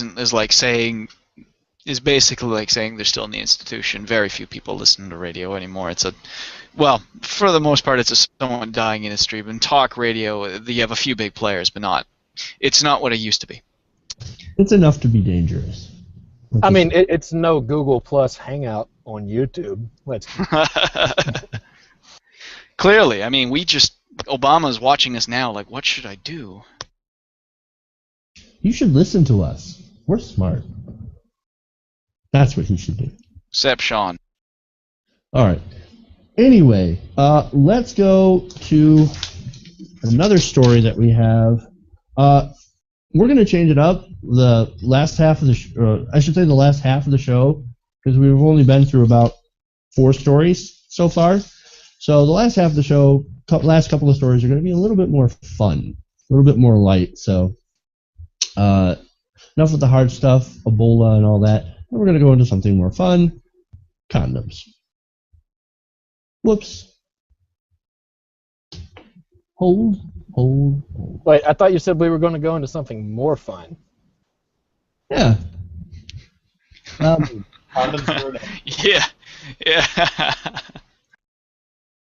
Hold on. I seem to have misplaced a graphic that I made, which is a disaster. Wait, you misplaced your condom graphic, so now you just want to go unprepared into the next story?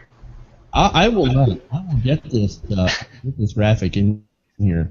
Jeff, you should always have a rubber graphic on you. Yeah. Have to. God. Oh. I mean, when you edit this, the morning after, you could have the condom graphic. Do we have to do the story? Can we just go into this series of puns and jokes instead? That's quite entertaining. It's gonna turn into these into that. So apologies to our live viewers. You're getting to see how this whole thing is made.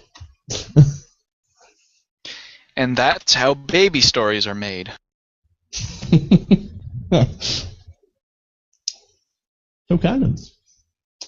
Now, controversial law in the porn industry may have ended up doing more harm than good. Now, this law was passed in 2012, and it requires all adult sex workers to use condoms while filming. Now, according to the LA Times, this may have been to the detriment.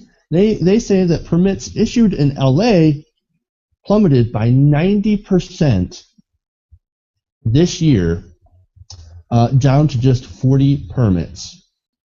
Now, there are a lot of studios in the adult film industry that said that they have relocated their production facilities to places because of lower costs, tax breaks, and less regulation, of course. However, The Guardian notes that most porn production actually takes place without permits anyway.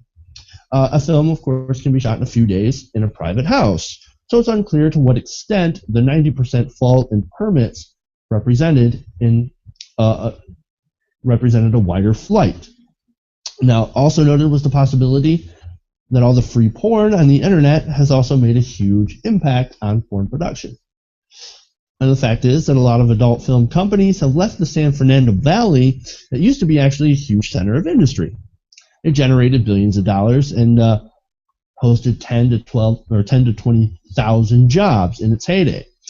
So, I want to go into this right into this segment here, right into the question. What extent do you think this law has attributed to the issue of what they call runaway production, or is it because of the internet that we probably could have seen this happening anyway? So, what's your guys' take on this? So I had this is like the most serious I will be throughout the whole story.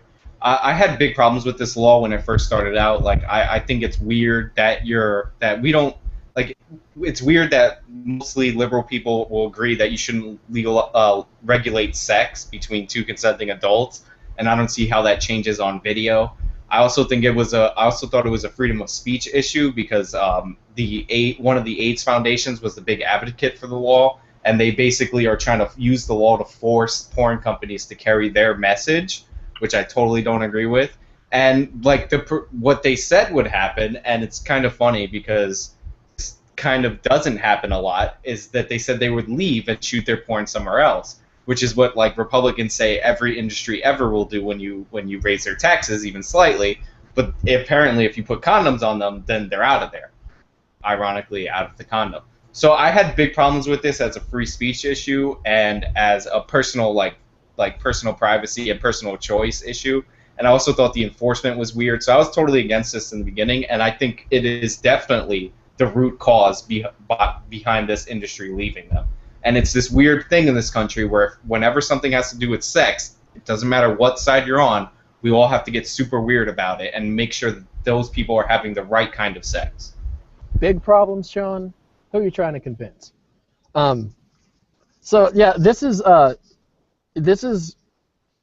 perfect example of like here's a real world example of a principle that I've brought up in the show in the past, and this is an example of how libertarians, in my opinion, take something like this and say, see, regulation killed industry, and that's not really a caricature of the libertarian position in my understanding. It's generally speaking, it's government regulation is bad.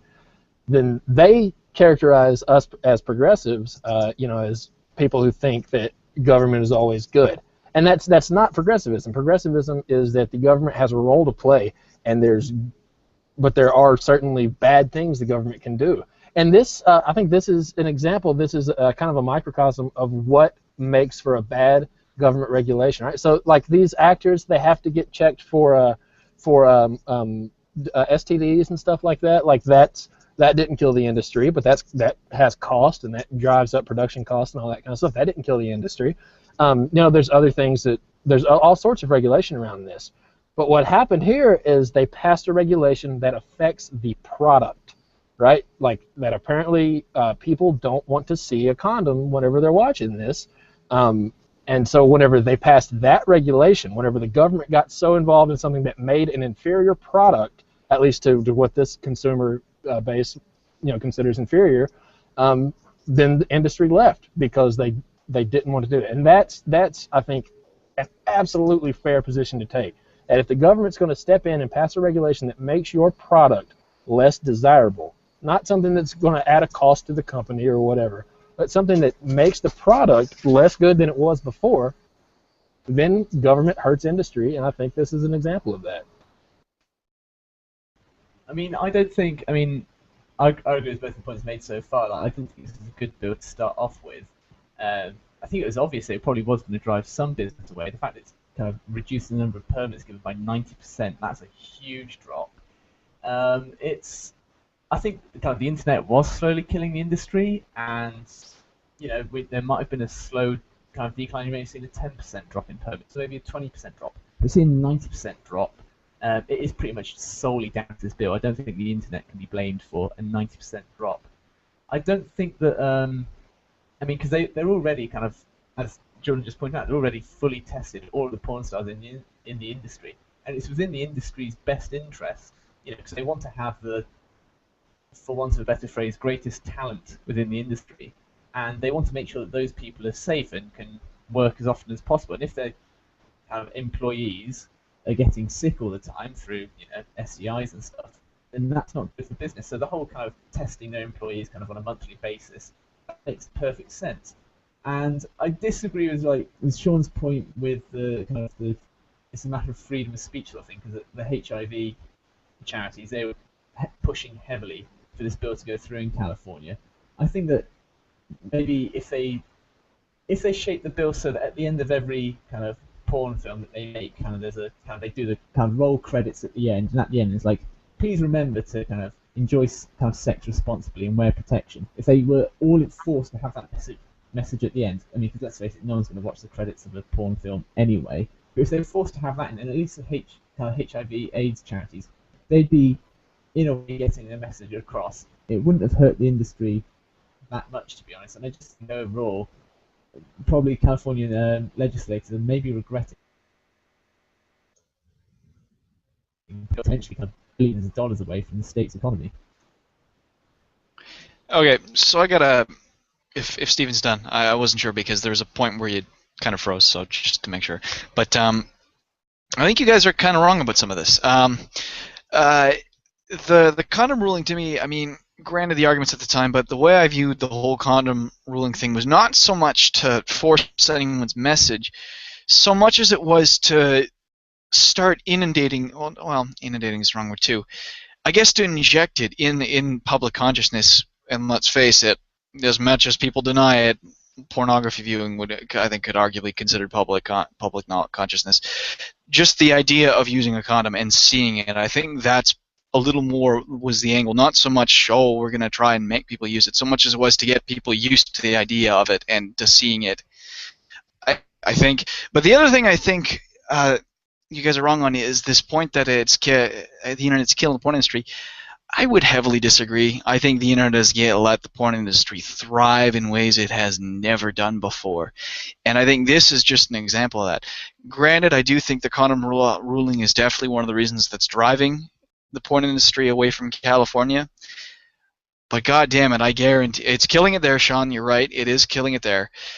But I guarantee you this is also sort of a globalization of porn. I think people are into more exotic things now, and I think that's part of the reason why it's being shot in different locations and why you have even foreign cultures and foreign people coming in. Porn's always had that sort of streak with desiring the exotic because it's fantasy. That's the other reason why as much as I sort of defended the condom law earlier, why I will say it will never work is because the reason people watch is because they want fantasy where they don't have to worry about that thing. But this is, I think, another element of it is the location matters and scenery matters, and all of these factors can contribute to what someone will watch. If you're giving something exotic or something different, something that isn't the same old crap over and over again, it's probably going to be more attractive. So I think it's definitely tied to the condom thing, but I think this might actually arguably help the porn industry on a global scale in the sense that it'll just draw more people in, and it'll become increasingly exotic to the point where people will be more interested in it. Or there'll be more opportunities. I don't know. That's my thoughts on it. Well, you're right. Like, it is killing the industry in California. But overall, you might be right. I mean, porn is heavily watched. I mean, a lot of people watch it. The problem here is that this law was well-intentioned. It also had the complete opposite effect of what it was aiming to do. Now, less porn actors will be using condoms because they move to places like Nevada and Eastern Europe were some of the examples. Brazil. I mean, they're moving to different places, and maybe that does kind of add something to the exotic. See, here's where I kind of disagree with that, because that was a process well underway already. That process had been well underway. These sites are various websites and film genres about places like Brazil and Eastern Europe were well underway before this. I will take the point that it helps pick up the pace with it, but that's been going on for a long time. And look, the thing I was saying about the message, that's because that's what the advocates for the law said. They said it was about health, but it was more importantly about the message. And it is censoring. It is anytime you change an art form, and I get that people say that porn isn't an art or whatever, but it's still a movie, and I consider movies free speech. Anytime you alter an art form through the force of government, that is a free speech issue, in my opinion. I think that's plain and simple.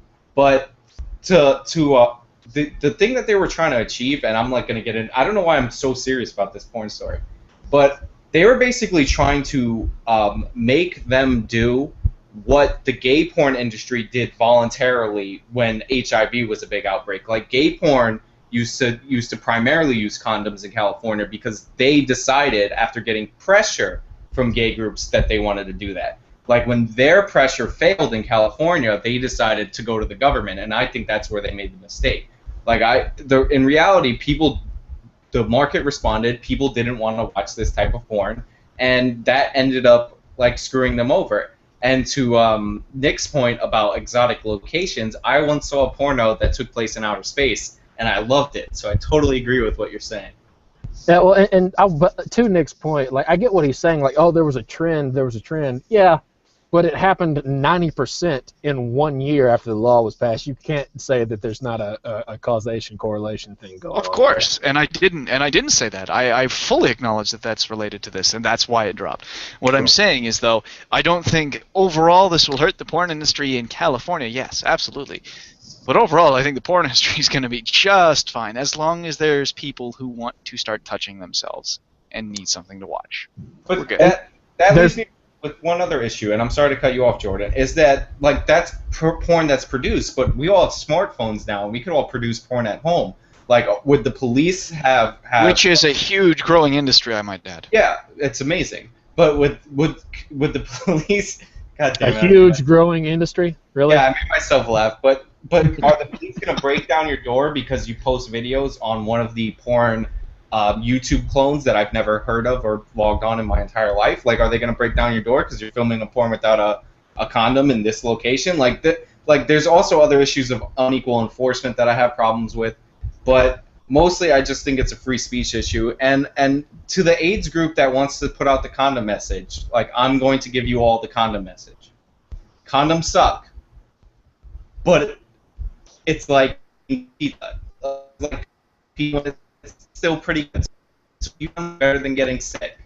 Like, it might take away some of the feeling, but it's way better than getting sick.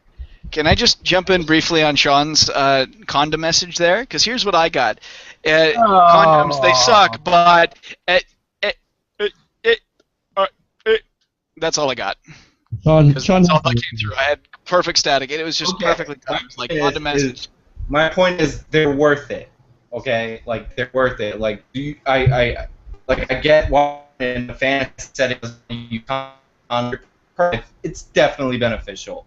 Like, and the AIDS group is like trying to force them to change the fantasy, to change your brain. I don't like that. So if I'm glitching up, I'm sorry. I wanted to make a good point, so he continues lagging the crap out of him every time he plays him. Well, and the best thing about this segment is we know there's really no need for Jeff to bring it home because we know where he stands on this. I mean, just look at the darn graphic. He's trying to put condoms on the Washington Monument. It's this weird, like, Victorian era rubber. It's about time that monument wrapped its tool. God, I mean, that's too much for Jeff. So we know where he stands. So we can move on. Well, one more thing. I do have to add one more thing. I just have to, point out how the porn industry in California is just having a really hard time. Boo. I just want to point out that this law blew up in everybody's face, all over their faces, in the end. In the end. Because that's where you want to blow it. Okay, I'm going to stop. I'm going to stop. What I meant was that's what happens in the end. It blows up in your face. Yeah. In the end, everyone finishes. Oh my God, let's move on. Yeah, Jordan and I are like, oh God. Look, the porn industry told California they would move if they passed this law, and California said nut up or shut up, and the porn industry nutted up. Alrighty. Final story of the night, and then we're going to do some Q&A if you guys are interested. Also, make sure to hit the like button if you guys are here and like the stuff that we're talking about. I know the porn story was a lot of fun. I'm so worried about this Q&A after that last segment. Oh, I'm not. It'll be fine. Okay. You may hate dealing with your insurance company, be it car insurance or now health insurance, but I can guarantee that this could be the worst insurance company ever. A man named Andre Carrasco sued Adriana's insurance services because they had alleged that during an argument over an insurance cancellation, that an agent physically assaulted him by removing him from an office. Now, Carrasco reached a settlement with the company last week, and they delivered part of the settlement in the form of a check. The rest was, and you guessed it, a bucket of change. 17 buckets to be exact. Now, this is according to the 76-year-old hernia patient's lawyer, Antonio Gallo. Yes, Andre Carrasco recently had surgery for hernia. So that's what makes this especially insulting. Gallo's assistant noted that 8 people had come into the lobby and dropped off nearly $20,000 in coins and left. Now, they don't exactly know if it was $20,000 because nobody has been able to count it all. There are literally buckets full of just pennies. Now, I want to get to you guys. What do you guys think about this change?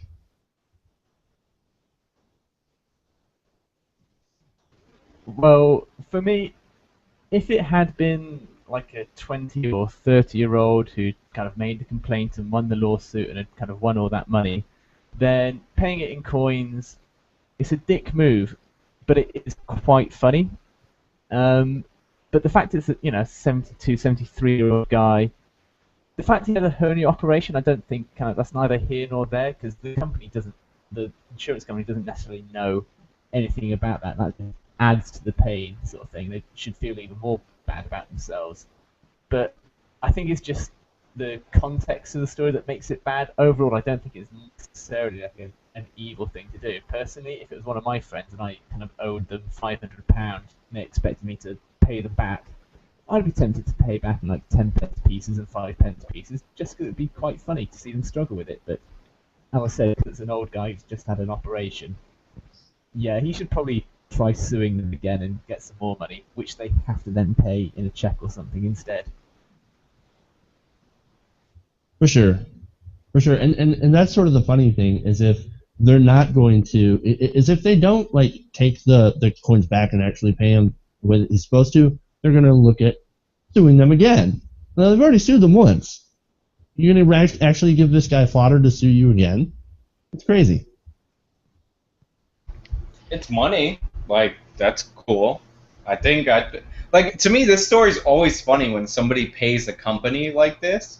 But like when a company just decides I'm gonna dick a customer over, it's kind of like, oh, it kind of hurts when the shoe's on the other foot. But like it's worse because a company, like if you do that as a person, you're awesome. And like, what are you gonna do? Like, what is the company gonna do to you after that?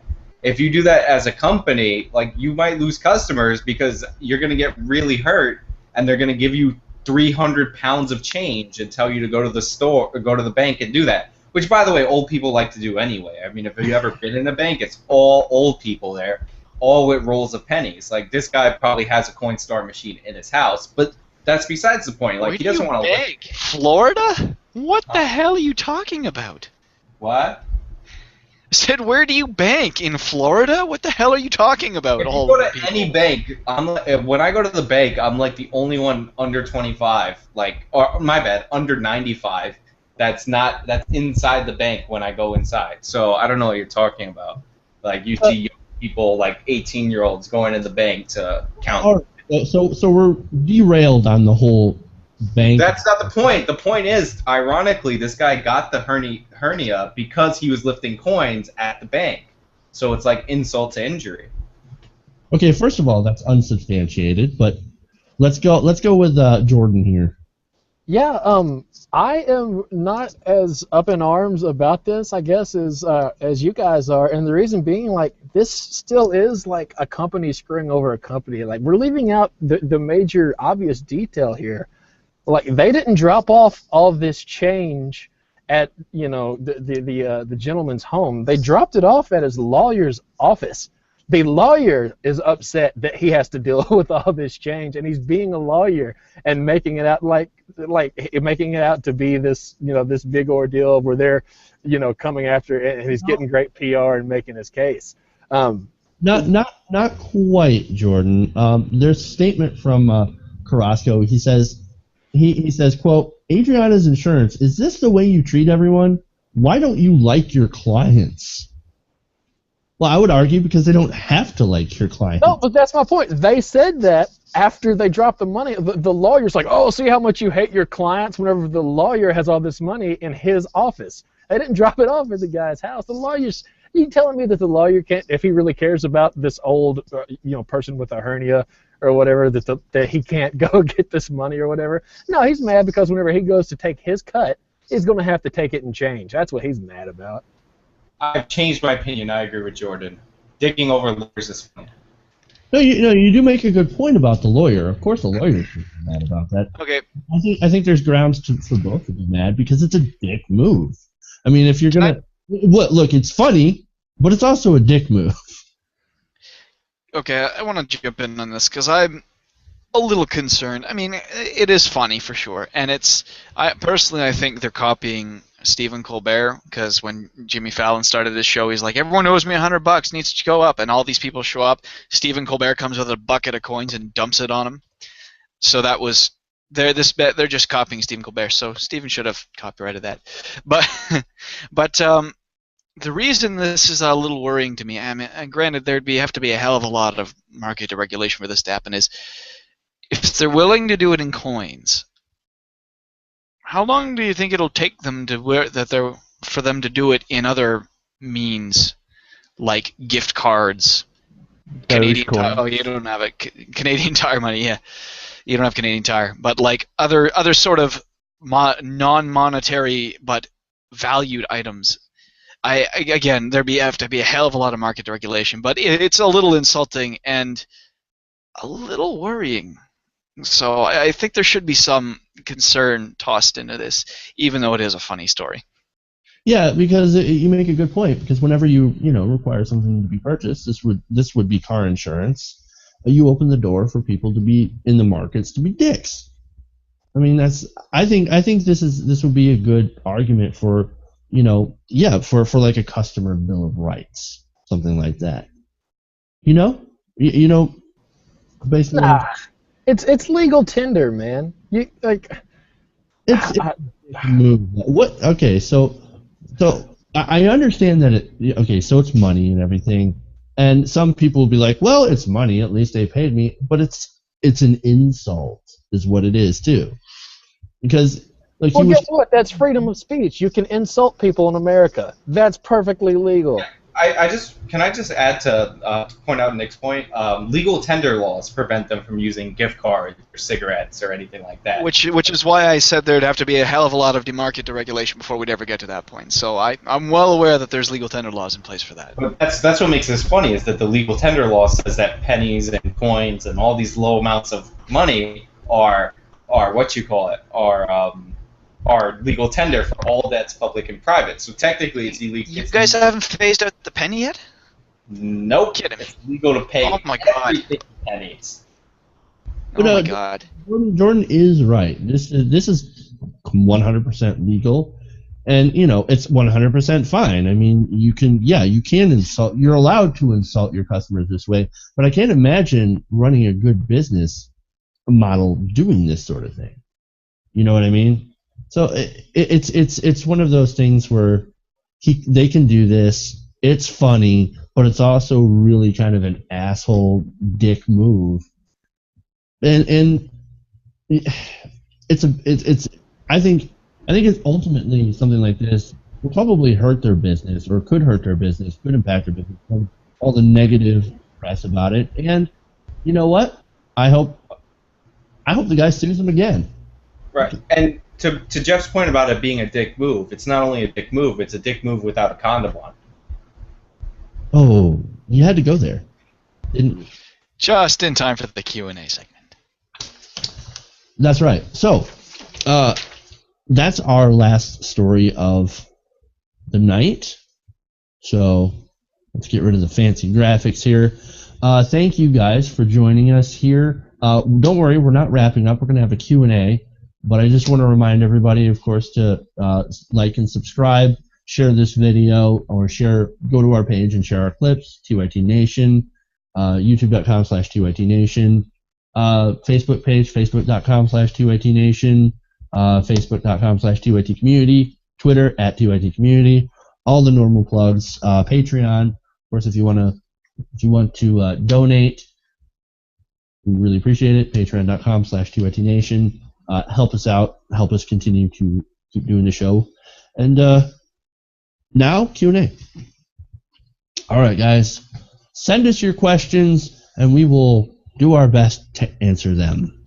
And just a heads up, Jeff, I don't know if you've been following the thread. Dan from Truth Mashup is our scribe for the evening. He has been collecting questions for us. So we've got one repository of questions. I don't know if he's joining us to ask them or if he's going to do it via text somehow, so we'll see here. He could probably do it either through telepathy.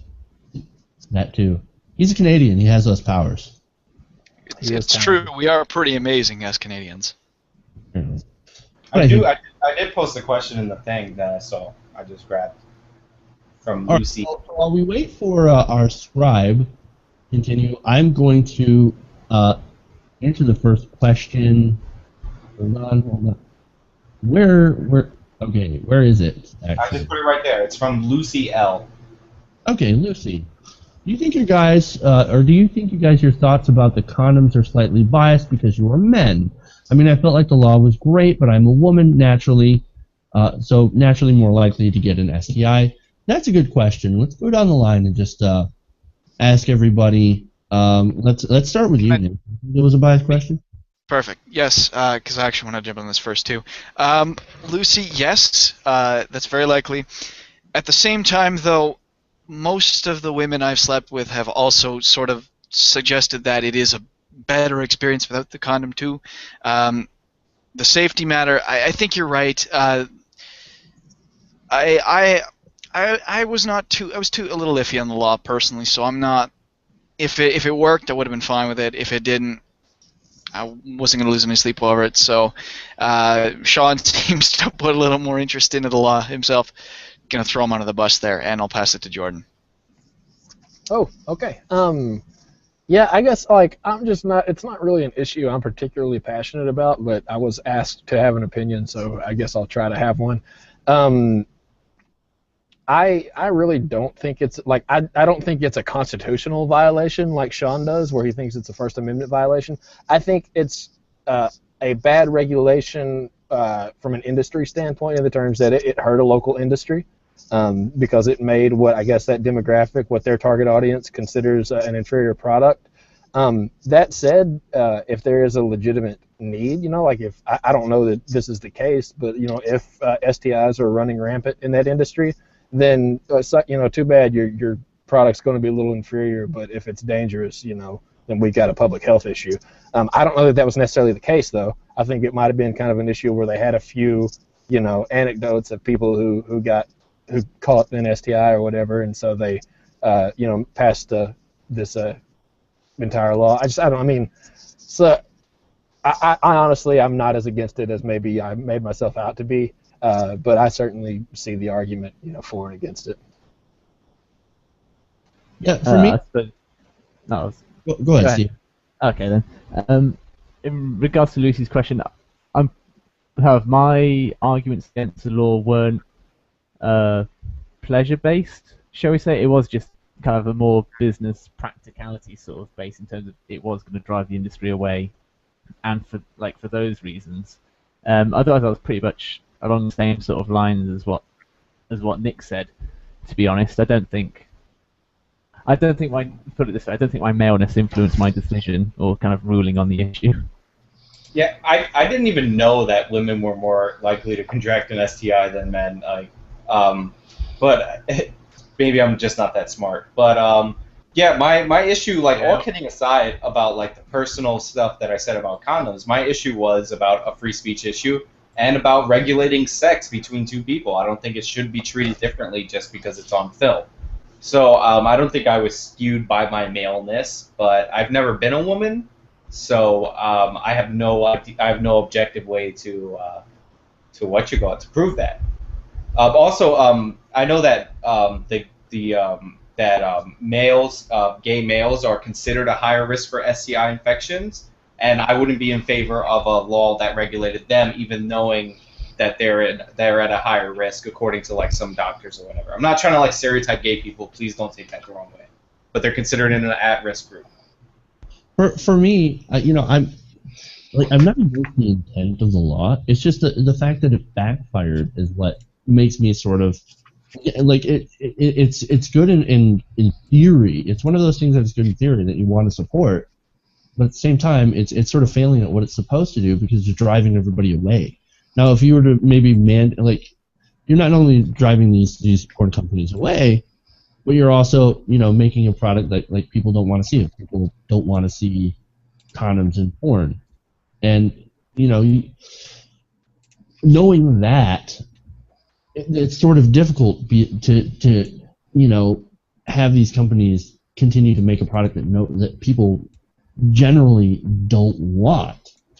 And the other thing is that the only way that you could actually make a law like this work is if you were to have it nationwide and countrywide, and then you get into problems of enforcement, and then you get into all sorts of underground porn with no testing is what you get from that. What's that? And the companies leaving the country and doing it elsewhere because they can. Yeah. But I'm saying you would get underground porn if you banned it, if you made that law the standard throughout the country, which would have no testing. Like I'm actually surprised. I'm the only one against this law in theory and in practice. Like all of you guys are reacting to the result of it. The theory part I was okay with it. The practice part was terrible. And the theory part on a surface level, because when you break it down, it gets very tricky to determine what is classified as porn. I mean, Christ, as we've already said, anyone with an iPhone can make a porno of their own now. That's all you need now. So because you're filming people having sex now, you need to abide by the laws. What if it's yourself? What if it's you and someone else? You suddenly need to abide by the law. I mean, it's not official. It shouldn't even matter. None of that should even matter until it goes online, and then the crime is already done anyway. So yeah, once you break it down beyond the initial theory part, you're right, Sean. It doesn't make a lot of sense. Yeah, it just essentially breaks down the whole thing. But okay, so I just want to welcome, of course, to the Q&A section, Dan Spearn from Truth Mashup, a good friend of the show, and he's our questions guy. He's been taking questions throughout the show. Thank you, Dan, for taking some time out of your day to be our question guy. Really appreciate it. Of course. Hello, gentlemen. How are we? So, from the room, what would you replace capitalism with, or would you keep it? Something simple to start you all off with. I guess I'll go first.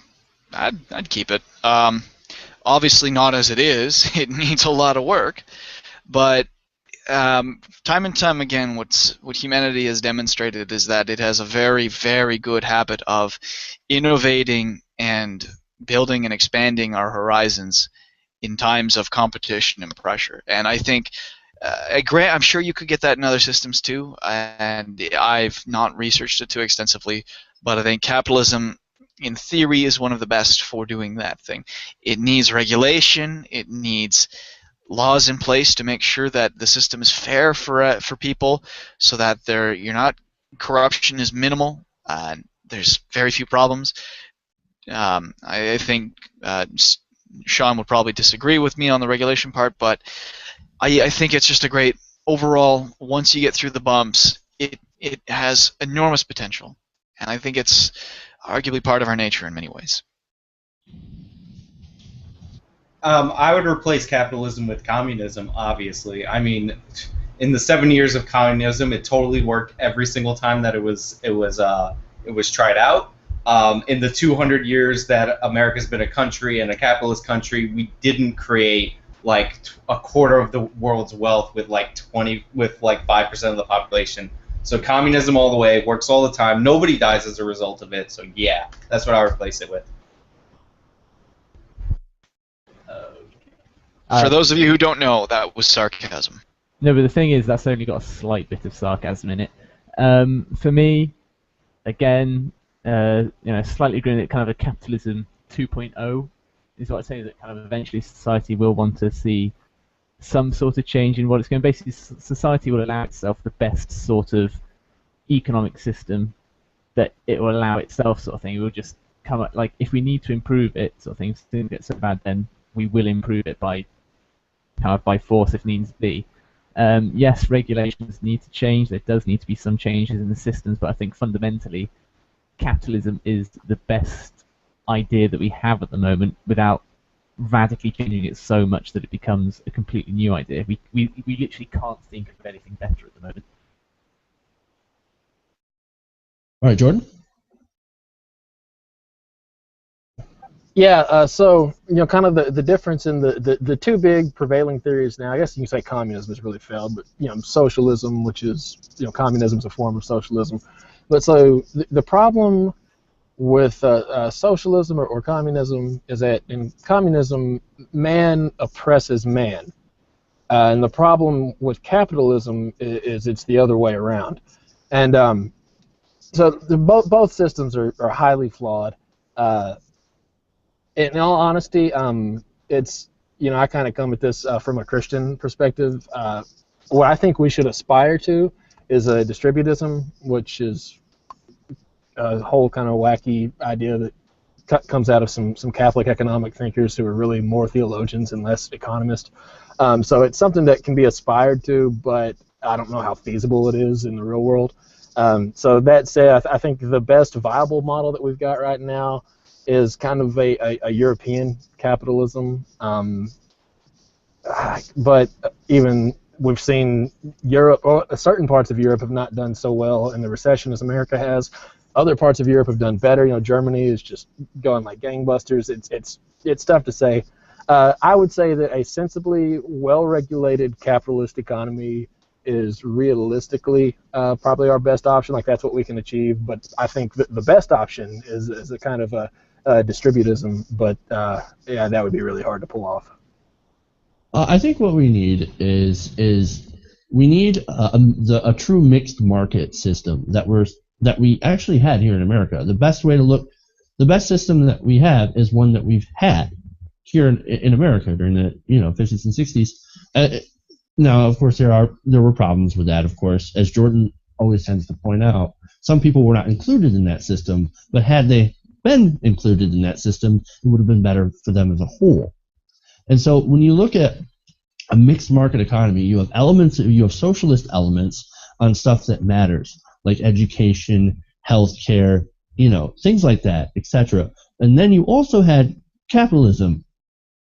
So when you have an equal balance of both of those working together in conjunction so that people can go out and create personal wealth and also share that wealth in order to enrich society as a whole and get to keep some for themselves, I think that ends up enriching not just people, but everyone in the society and the society itself. We did that in America, and I think we need to get back to it.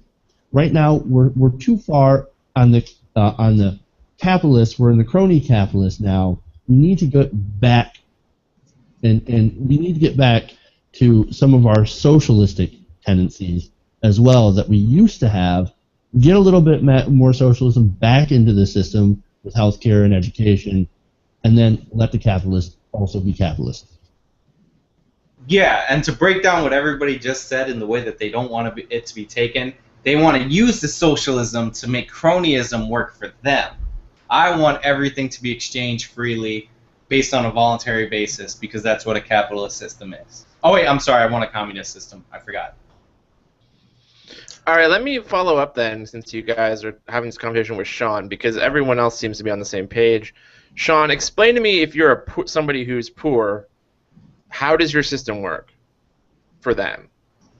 What are we talking about? Poor as in, like, poor and no ability to move up or do anything? Like, are we talking, like, poor plus in? Yeah, let's say, like, you're making $12,000 a year. $12,000. So you're working... I mean, like I said, the goal of a capitalist society, or the goal of a capitalist, outside of when you get money for government, is to make life better for your fellow citizens. So, like, we all have smartphones because somebody wanted to make them lighter, faster, cheaper, and better, right? The key moment in there is cheaper. So, like, rich people theoretically should want to sell stuff to poor people, which would improve their standard of living, and, like, there should be more jobs and more opportunity in a free market system. Like, right now we have a system where basically the government steals from the middle class and the poor and gives it to the super rich and then throws chicken feed at the poor. And then when you say you're against that, they always bring up that poor person that's being helped a little bit by the chicken feed. Meanwhile, there's like gigantic billion-dollar bailouts that they never talk about, and we can never have an honest debate about. No, but this is why unfettered capitalism works and why distributism is a better answer.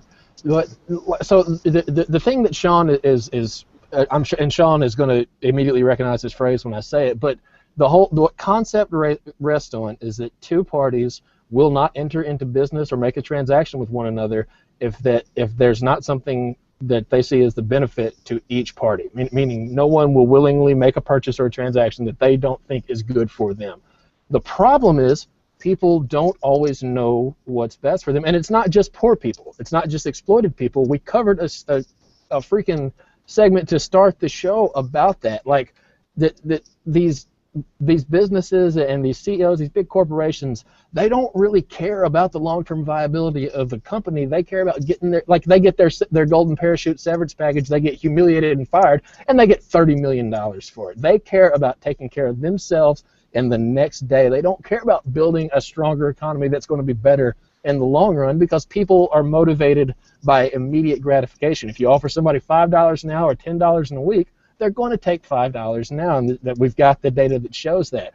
And that one little fact, like now that we have science and we had science when capitalism was thought up, you know what I mean? Now that we've got the ability to really aggregate data and look at stuff like this, we can see that a lot of the fundamental notions that capitalism is really underpinned by are not necessarily true. It's a system built on principles, and in all honesty, it's one of the better systems, if not maybe the best one we've got.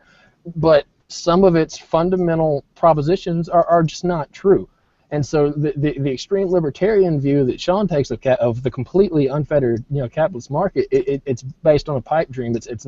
It's less feasible than my distributism pipe dream. Yeah, I'm just. It's about as unfeasible as actual communism, what people would argue the theoretical communism is. I know we got to move to the next question, but in my opinion, that's like the soft bigotry of low expectations.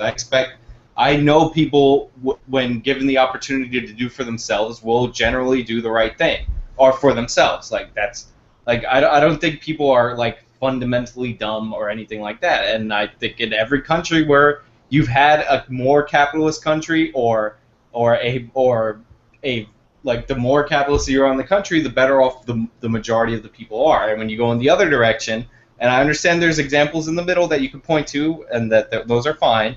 But I'm saying when you go extreme in the other direction, it's usually everybody suffering. So I just think that people can plan for themselves, and I think that the point of capitalism is that every person is an economic planner, and they don't need smarter people making decisions for them.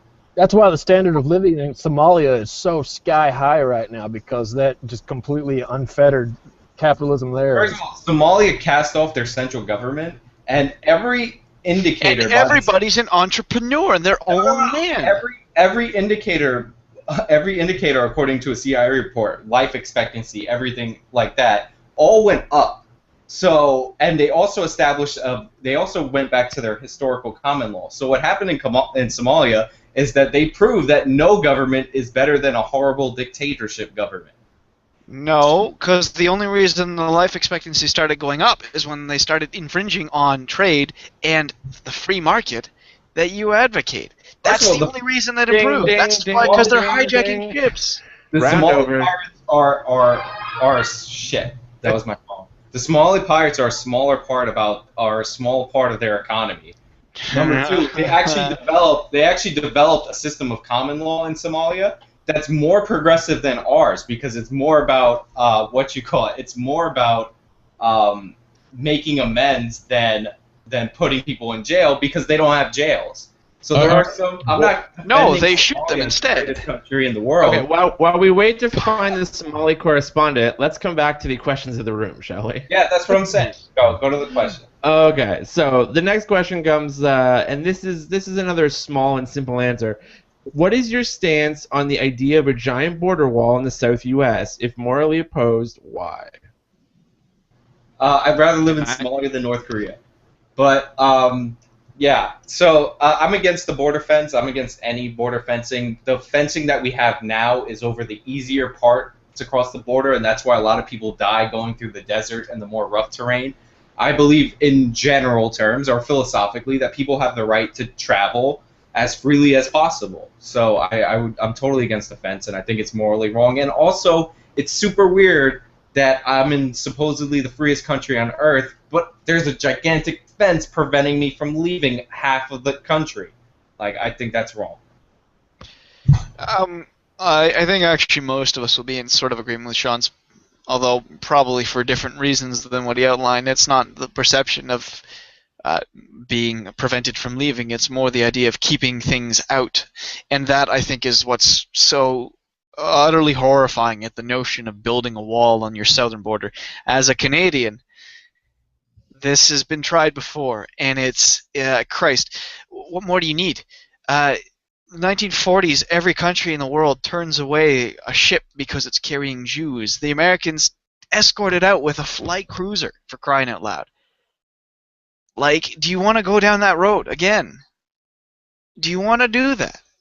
Do you want to basically enable violence by preventing people from getting out and going to someplace that's better? Like, this is this. Your freaking politicians in Congress sit there and twiddle their thumbs and think about who they have to call to finance, raise money. Meanwhile, this is an actual life or death matter for people. It's a mind-boggling that this would even be a discussion. This notion of building a border fence would ever even come up. It's so sickening. I can't even believe it. I can't believe that anyone would even seriously take that idea. Yeah, except for the Chinese, who built a gigantic wall to keep Mongolians out. Yeah, Work. that was a little different, but Well, back then a wall to keep raiding armies out worked. Now it's not to keep raiding armies out; it's to keep poor brown people out. yeah, I mean, Children out. yeah, at that point, so morally, I disagree with it. I mean, it says on your Statue of Liberty, give me your homeless, you're poor, you're weak, you're tired, so on and so forth. So on that point alone, you shouldn't have a war. And then practically as well, it's just not going to work. I mean, when you look at other examples from around the world, I mean, okay, UK is a great example. We're an island. You know, people have to kind of travel across boats and stuff. And okay, it's not that far a stretch of water, so it's not that dangerous. But you have people in Africa kind of taking boats all the way across to Greece and places like that, and they overload the boats, they capsize and die.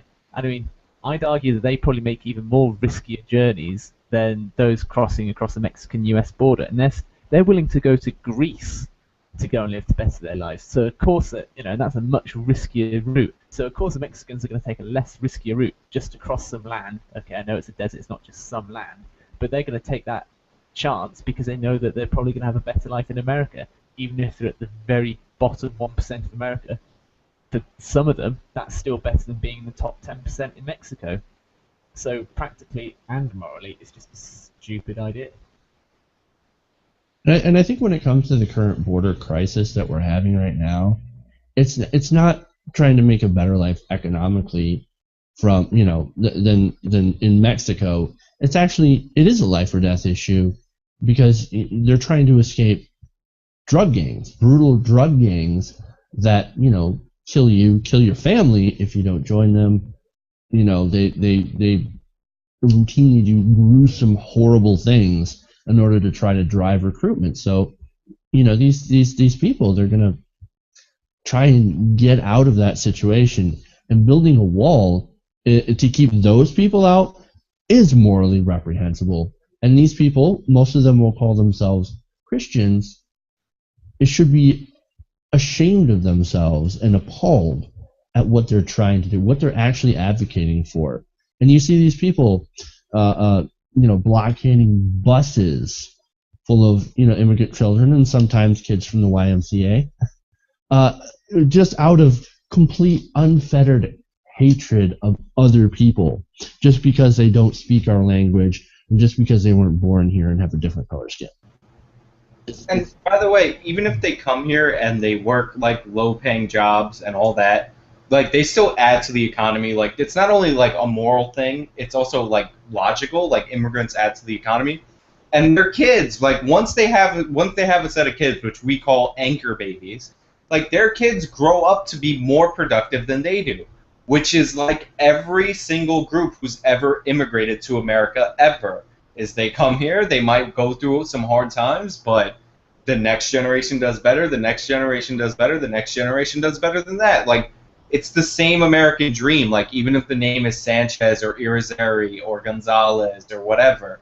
Like, it's not, there, no border fence, unless it kills Ebola. American dream, too, is that, the thing that we used to pride ourselves here in America is that anyone could live the American dream. No, well, don't just make stuff up, Lo. Like, and honestly, we passed the first immigration laws to keep the French out, like, years after the American Revolution. Like, we always do this. We always say we're getting too German, or we're getting too Irish, or we're getting too Italian, right? Like, we always do that, but, like, it's wrong and counterproductive. The fact that the immigrants have overcome that and been able to become part of America is what made this country great. But it is like an American thing to just hate everybody who comes to visit when they first come. All right, Dan, question? All right. This is another simple, easy answer, gentlemen. What are your thoughts on unions being systematically subverted by those in power, and do you think we should pass legislation in order to make it easier to unionize in the workplace? Yes. I don't think there's much more to say about that. It's quite clear unions are being systematically, basically undermined. Of course, there should be some legislation to make it easier to unionize. Christ, socially, if not legally, socially, we've made it much harder to unionize because we've done nothing but corporations and well, a little bit of us have done so much to stigmatize unions, and in some cases rightly so, in most cases wrongly so. So it's the fact that it's a way of protecting workers is so heavily stigmatized that no one really wants it is a little sickening and very, very saddening. So yeah, it should be easier to do that, because once it's easier to do that, people will use it more. Or at the very least, once you get the ball rolling, it's easier for it to pick up steam. And I think that's what a lot of these companies are afraid of too. So yeah, of course. Yeah, that's part of the issue too. Is the complete systematic, like, not just destruction but demonization of unions. And I think part of that comes from where a lot of young people were sold the idea that the union is not going to help you, because they have actually helped out their older members in a way to screw over some of the younger members.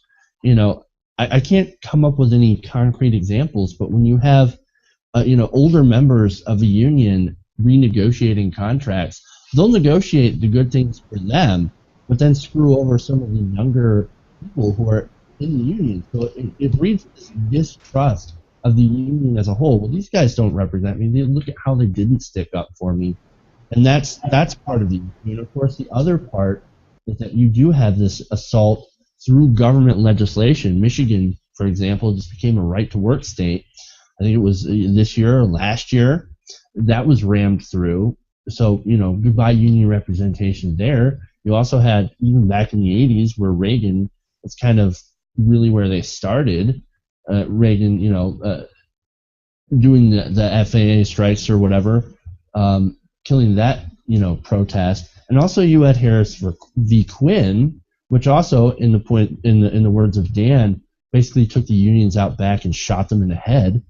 So you've got all of these different things, and those are the major problems. And I would definitely be in favor of legislation to encourage unionization. The problem is, the issue with it is, how do we get that in such a system that's hostile to unions, when you can't even get regular people who would benefit from the unions, to even see that they would benefit? That's probably the issue that we have. Jeff, is that case that you just referenced, is that the recent union case that came up? It is. Yeah, that case, the court could have ruled that you can't be forced to join a union. All they did rule was that midwives at home can't be forced to join a medical union. I don't see how that negatively hurt them. So they didn't overturn the precedent that said that being a state where compulsory union dues, where you have to join, they never overturned that precedent. So that case was not a big deal.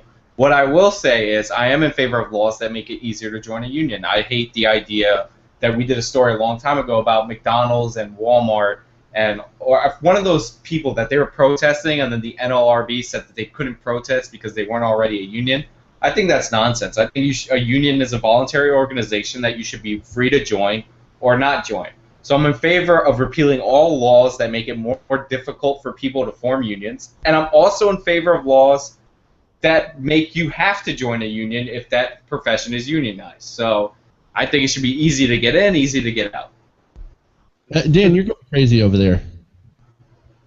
Well, I'm not part of your thing. I just jokingly wrote in our little chat room, our private one, to cut Sean's mic. But nevertheless, okay. I was just going to say quickly, for the sake of brevity, I don't disagree with anything that's already been said. Yeah, I mean, just the quick. We could go back and forth on this all night, but just to give a counter to what Sean said, that ruling of Harris v. Quinn was a big deal for unions, essentially because what it did was it takes the option in. Of course, Sean just followed that up with he's okay if you make unions a voluntary thing. Of course, that's the death of unions. The idea that if you have a workplace thing that you can opt in or opt out, folks at this stage in the game, when the union's already been established, are going to ask to opt out because they can still get what the union wins for you in bargaining. And that's what Harris v. Kuhn was all about, the idea that you can basically free ride. And so that is a huge deal because in the late 80s, the Supreme Court said you could not do that. 20 years later, once again, we go back and now you can. So little by little, the Supreme Court, with the help of Wall Street, is taking away people's right to organize, which is a huge problem for the middle class. They did not overturn that precedent. If we're talking about the case where healthcare workers were trying to force home birth midwives to pay union dues, like that is not the same thing as a normal healthcare worker, like going to somebody's house. It's ridiculous that they would try and force them to unionize. That was like listen, as I said, not on your panel tonight. We'll do this another night. Let's go back to questions because we could be here all day. Did everyone answer that last one? Because I know we skipped Jordan once. So Jordan does need to answer this one actually. Yeah, so I guess I'm in the most traditional right-to-work stronghold out of everybody on the panel. And this is just, I know I kind of sound like a broken record at this point, but like it's another example of why I hate, and I mostly blame libertarians in this one, but liberals are guilty of it too. Like it becomes less about what we actually believe and more about how polarized we are, to where we identify as being pro-union or anti-union. And guess what? Unions did a lot of bad things, do a lot of bad things. I think they did more good than harm. But so the libertarian answer is then union, and I know Sean's position is a little more nuanced in this, but the right-wing answer, I guess I should say, more so than libertarian, is unions did some bad things, do away with unions. Whatever the answer is, hey, let's acknowledge what they do good and what they don't do well, and let's try to stop some of the abuses and overreach. But I think it's undeniable at the end of the day that they can serve a wonderful function. I think there's a huge correlation in that opening segment we did about how the 1% or the even top few percent their income keeps growing and ours doesn't, and you can track that with the decline of unions. I think that's been mentioned. So it's to me, like I guess I'm maybe not as pro-union as some of the people are, but to say that at the end of the day they're not a bigger force for good than they are, a detriment to it, it's just ridiculous, and the history you can't support that from history. Yeah, because even when you have unions that do like overreach or allow for bad behavior, you still have to remember that what else can you get to fight for you? Organization, it really is the key to be able to go up against. It's essentially people banding together to have enough power to challenge the workplace. But that's the thing that will make unions better, and Dan says they'll make them worse, but the thing that will make them better, in reference to what you said in the beginning, Jeff, about how some unions screw over new employees because of the last in, first out policies, like they protect their older ones, is if you made them voluntary, they'd have to work out a system to please more people because they'd have to attract more people. And Dan doesn't believe that they can make a good enough case, so he thinks that the government should force people into unions against their will because that's principled.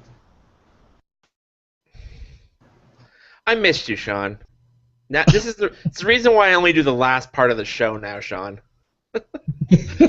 No, okay, listen, just a quick rebuttal to that, and then we'll move on to the next question for you guys. But here's the reason. It's why they call it free riding is because of human nature. The idea of you'll try to take as much as you can, and it's a democracy. That's how unions have always worked. You get a vote. It'd be like saying at a presidential election and then having half the Tea Party go, we don't want to do anything. And how's that worked out in your local governments? I mean, that's what you're saying. You're saying that, yeah, you voted as a workplace, but if those folks don't want to, yeah, whatever. And of course, they don't magically get less, than what the union wins them. They get what the union wins them. So if you want to say, sure, if you don't join the union, by the way, you're stuck at minimum wage or whatever the corporation wants to pay you, I'm all for that. But unfortunately, that's not how it works. You get to free ride.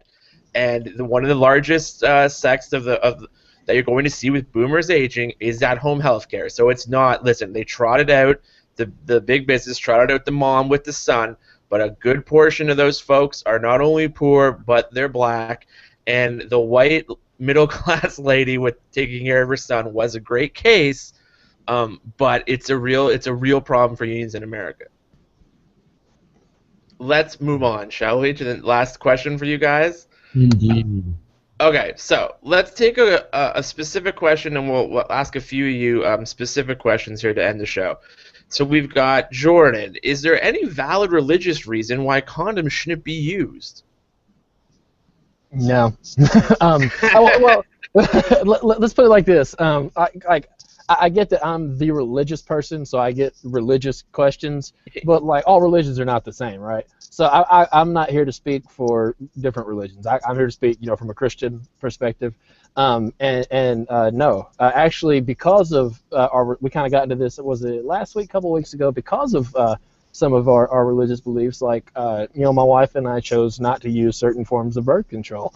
Condoms were one of them that we were okay with. We've got 2 kids now, so you see how that worked out. But but yeah, no, like I respect a lot of Catholic theology. I'm fairly Catholic myself, but this is one issue where I've just never, like, the merits of the argument have never been strong enough for me. I've never been convinced. So yeah, like, and I think that we've seen that come around, like with the the HIV epidemic and stuff like that. The Pope came out and said, okay, maybe they're okay, in certain situations, yada yada. Like they're slowly starting to move that way. So no, I mean, I'm pro condoms, man. Go condoms.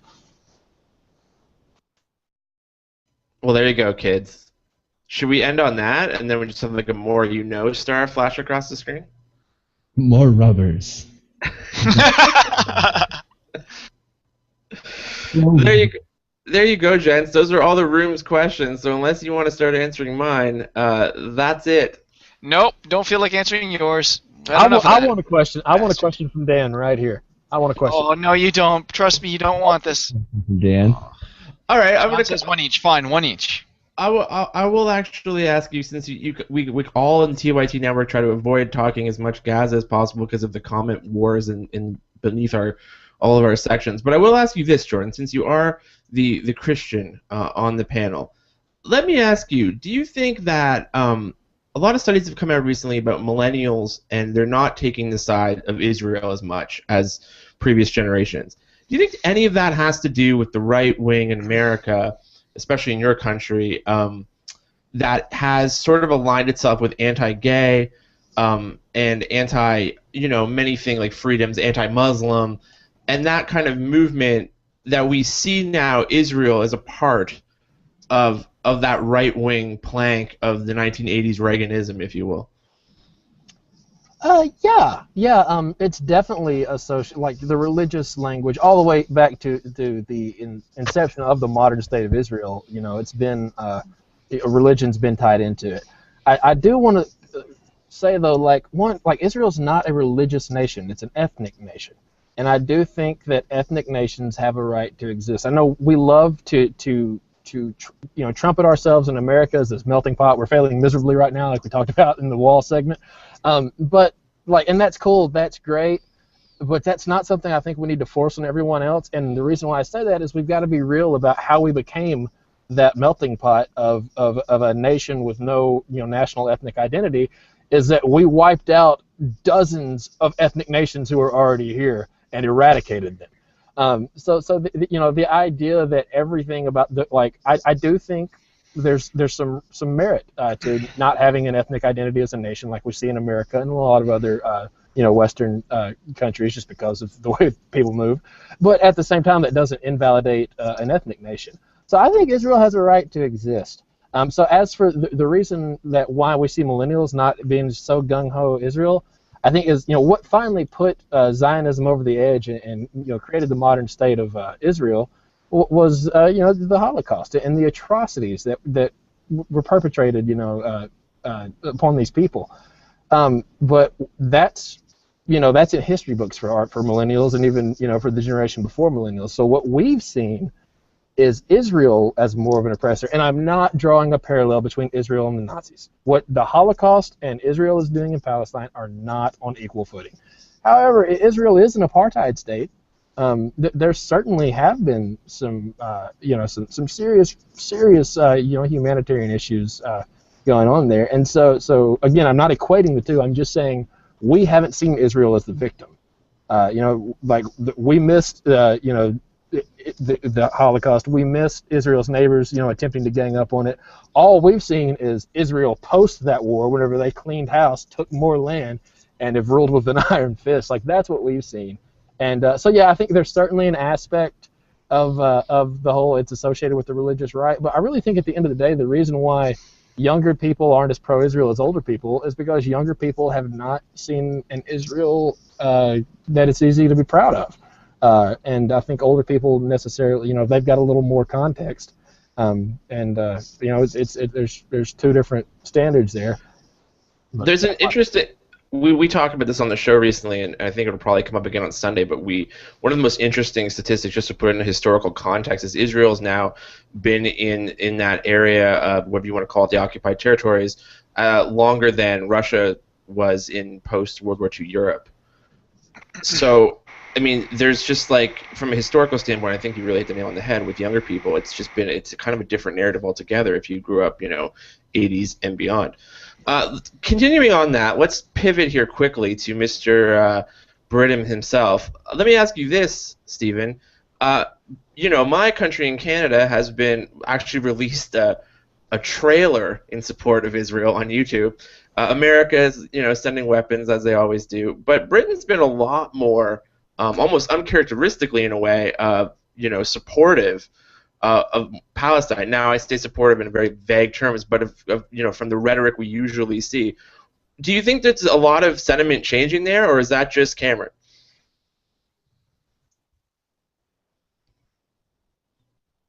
Stephen says was that for me? I'm sorry. That was for Stephen, but he's having a bit of some technical issues. There? All right. Well, if anybody wants to answer in a British accent, now's your time to shine. I can sort of jump in on this. Well, very, very slightly. Not for Stephen's part, not for the modern part, but I can touch briefly on the history of it, and the reason I can at least address why Britain's been more supportive of Israel.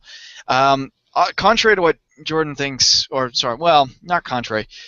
I guess in addition, or a precursor to what Jordan was saying about the reason, one of the reasons Israel and Zionism succeeded, being the Holocaust, is one of the actual main reasons Israel exists is Britain. Period. The British owned the land. It was the British mandate to Palestine. The plan to create Israel had been in place prior to the Holocaust. It wasn't a new idea at the time. It definitely got a lot of publicity and support after the Holocaust. That was huge. But I think Britain's always looked at Israel as a bit of an ally in that sense, and not incorrectly so. I mean, they controlled the land. They passed it off to the Israelis, even though some of the Jews and the Zionism movements were conducting terrorist attacks against British forces there. They've still been fairly supportive of it. As to why they aren't now, I don't know. That's the one Stephen can answer. Yeah, Stephen will be back here in a moment. Like I said, we've had a couple of technical difficulties. Surprising that it hasn't happened more often tonight, but hey, cross your fingers, that thankfully we have had a pretty technically uneventful show today. Let's ask Sean then, while we hope Stephen reconnects. The question, of course, is, do you think social media is playing a big factor in this? Well, it's like you read my mind, Jeff. I'm sorry, not Jeff. It's like you read my mind, Dan. Yeah, I think that part of the pro-Palestinian thing among millennials is that we see images of destruction on the internet. Just because they don't show them on cable or TV, who here watches cable TV news, really? We watch it to make fun of it, or to get information, or to make fun of, or to say, look at how they're covering this wrong. But we get our news and images from the internet. So I think that has an impact on millennials and why they aren't as pro-Israel as older Americans are. And it's just there's we're just not really interested in this like old conflict. Jordan's thinks too about how we're not, up on the history of like how the Jews got to that part of the world, and the Holocaust and like all that stuff, that maybe that's not as fresh in our mind as older people as it is in older people's minds. But I think social media is probably the biggest driving force. When you see people being hurt in Palestine disproportionately on the internet, and you're young and you use the internet, that's who you tend to not be like, yay, Israel as much. I think it also helps when you actually do get some of the facts from the story and don't just get the one-sided narrative from the corporate media. All right, so now do we have Steven back with us? We do.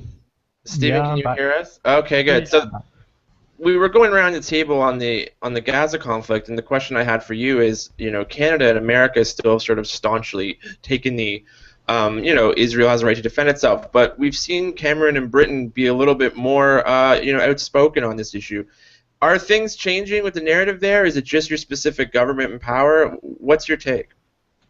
I think that we're not as, for one perspective, like extremely staunch in our support of Israel. We had Baroness Varsi, she's considered, I don't know how, I suppose her power level was equivalent to Kathleen Sebelius. Not the same job or anything, but that's how well known and important she was in UK politics.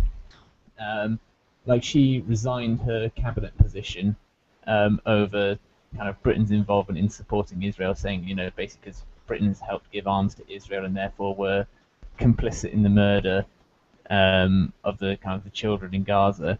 So there is more outrage. I certainly think that in terms of the youth of the UK, at least those who are more well informed of the situation, for the most part they're probably going to be they're at least going to be equally against both sides of the conflict.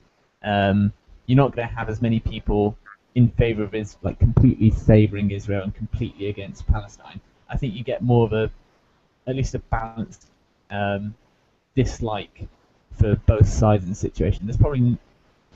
It probably still weighs more in favor of let's support Israel, but I get the sense. I mean, these days I only really watch BBC News over here and occasionally ITV, but it's certainly not as kind of partisan here. I think everyone agrees that Israel's kind of war crimes hasn't been a phrase that's been used in the UK media over here, but everyone's saying Israel, they've gone too far, this is appalling, we should certainly consider sanctions on them and things like that. So yeah, I mean, I kind of take that sort of position. I think that both sides are to blame, and I think Israel should receive more blame than it's currently receiving, certainly in the US media. Right. And I just want to add to this discussion. It's so hard, and I'm I don't want to pat everybody on this panel on the back. It's so hard to have I'm assuming what everybody's position here is that Israel has the right to exist, but we don't want them to, we want Palestine to have their own country too. That moderate position of we just want two separate states to be equal and in the same region without any more fighting. Even though that's the public position of our government and everywhere else, if you start arguing for that, you'll get shit from both sides, and that's fucking annoying. There will be people saying that Israel nuclear power should be wiped out by the Palestinians. Good luck. There are people saying that the Palestinians don't have a right to be there because of the Torah. Or just chill the fuck out. We want a two-state solution, I assume. Maybe Dan doesn't. Jesus, Sean, what are you trying to do to me here? No, I would agree that any sort of solution here to stop the violence would be appropriate, and a two-state solution I think would be ideal. Whether you're going to get that in this stage in the game is another question for another night. I have one more question for all of you, so if anybody wants to jump in on that last question, now is your final chance. Speak now or forever hold your peace. I'll take it. I didn't get a question yet, so I'll take it. Of course I'll take it. Nobody asked me. Yeah, Jeff too. Jeff didn't get a question either. All right, let's move away from the Middle East. Are you okay with that, gentlemen? Yeah. Depends where we're going instead. Jamie's got a good question for everybody. I think this is going to be awesome. Yeah, so comes from the room. So we'll start off with the two that didn't get an individual question, which are, so we'll start off with the host of this damn thing. Listen, Jeff, here's the question for all of you on the panel. A few of you have done this before, so try to mix up your answers if you've answered this before. But here it is. Could you please give us a little bit of a background on yourself and just tell us something about you? It's like OkCupid TYT community. Okay. Oh, so someone's trying to date me. All right. Just me. It won't be Sean, that's for sure. All right, so Jeff, I don't blame Sean. give us a little bit about yourself. Tell something about yourself that maybe people don't know already who watch this show every week. Well, I said probably something that people don't know that watch the show all the time is the fact that I'm a huge nerd. I don't know if you know that. I don't know if it's that obvious, but I'm a huge sci-fi nerd. I love watching all the Star Treks. And I'm also a huge video game nerd. And what's funny is that before I started doing TYT Community, I was looking into getting a job as a network administrator. I was literally wanting to work on computers because I thought that it sucked less than any other job out there. Now, working with computers has its own issues. And I can get quite annoyed, but I'm actually pretty decent with a computer. I built pretty much most of my own stuff, and for my gaming rig, I basically built that from scratch. It's not a pre-built system; it's a MUT. So I use that a lot for gaming, and it tends to work, even though it's got old parts because I'm poor. So I don't know if you knew that about me, but huge nerd, huge into gaming, MMOs, FPS, whatever. It's pretty much all fun except for sports because sports games suck.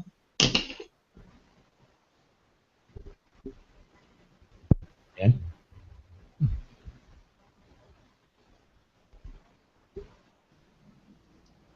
Hey, Nick, I think you're up, man. Oh, am I? I thought he said Dan. I misheard. Dan's trying to talk, but we can't hear him. He is? I can't even see his face.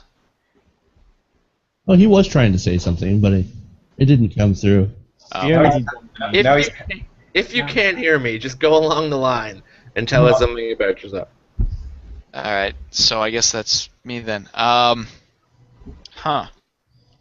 I just completed my master's, so there's that in history. History's kind of been my life. I love it. If you want to have any question on war or warfare or history along those lines, turn to me. I will happily engage you in conversation. I can't say I'll provide you an answer, but good God, I would love to talk about it. It's always fascinated me. It's always been a topic of interest. I wanted to make it a career, still might someday, but the job market's pretty terrible for that sort of stuff right now, so we'll see. Like Jeff, I'm also a massive nerd, obviously. Star Wars combines my favorite things, warfare and stars. Come on, like you can't get much better than that.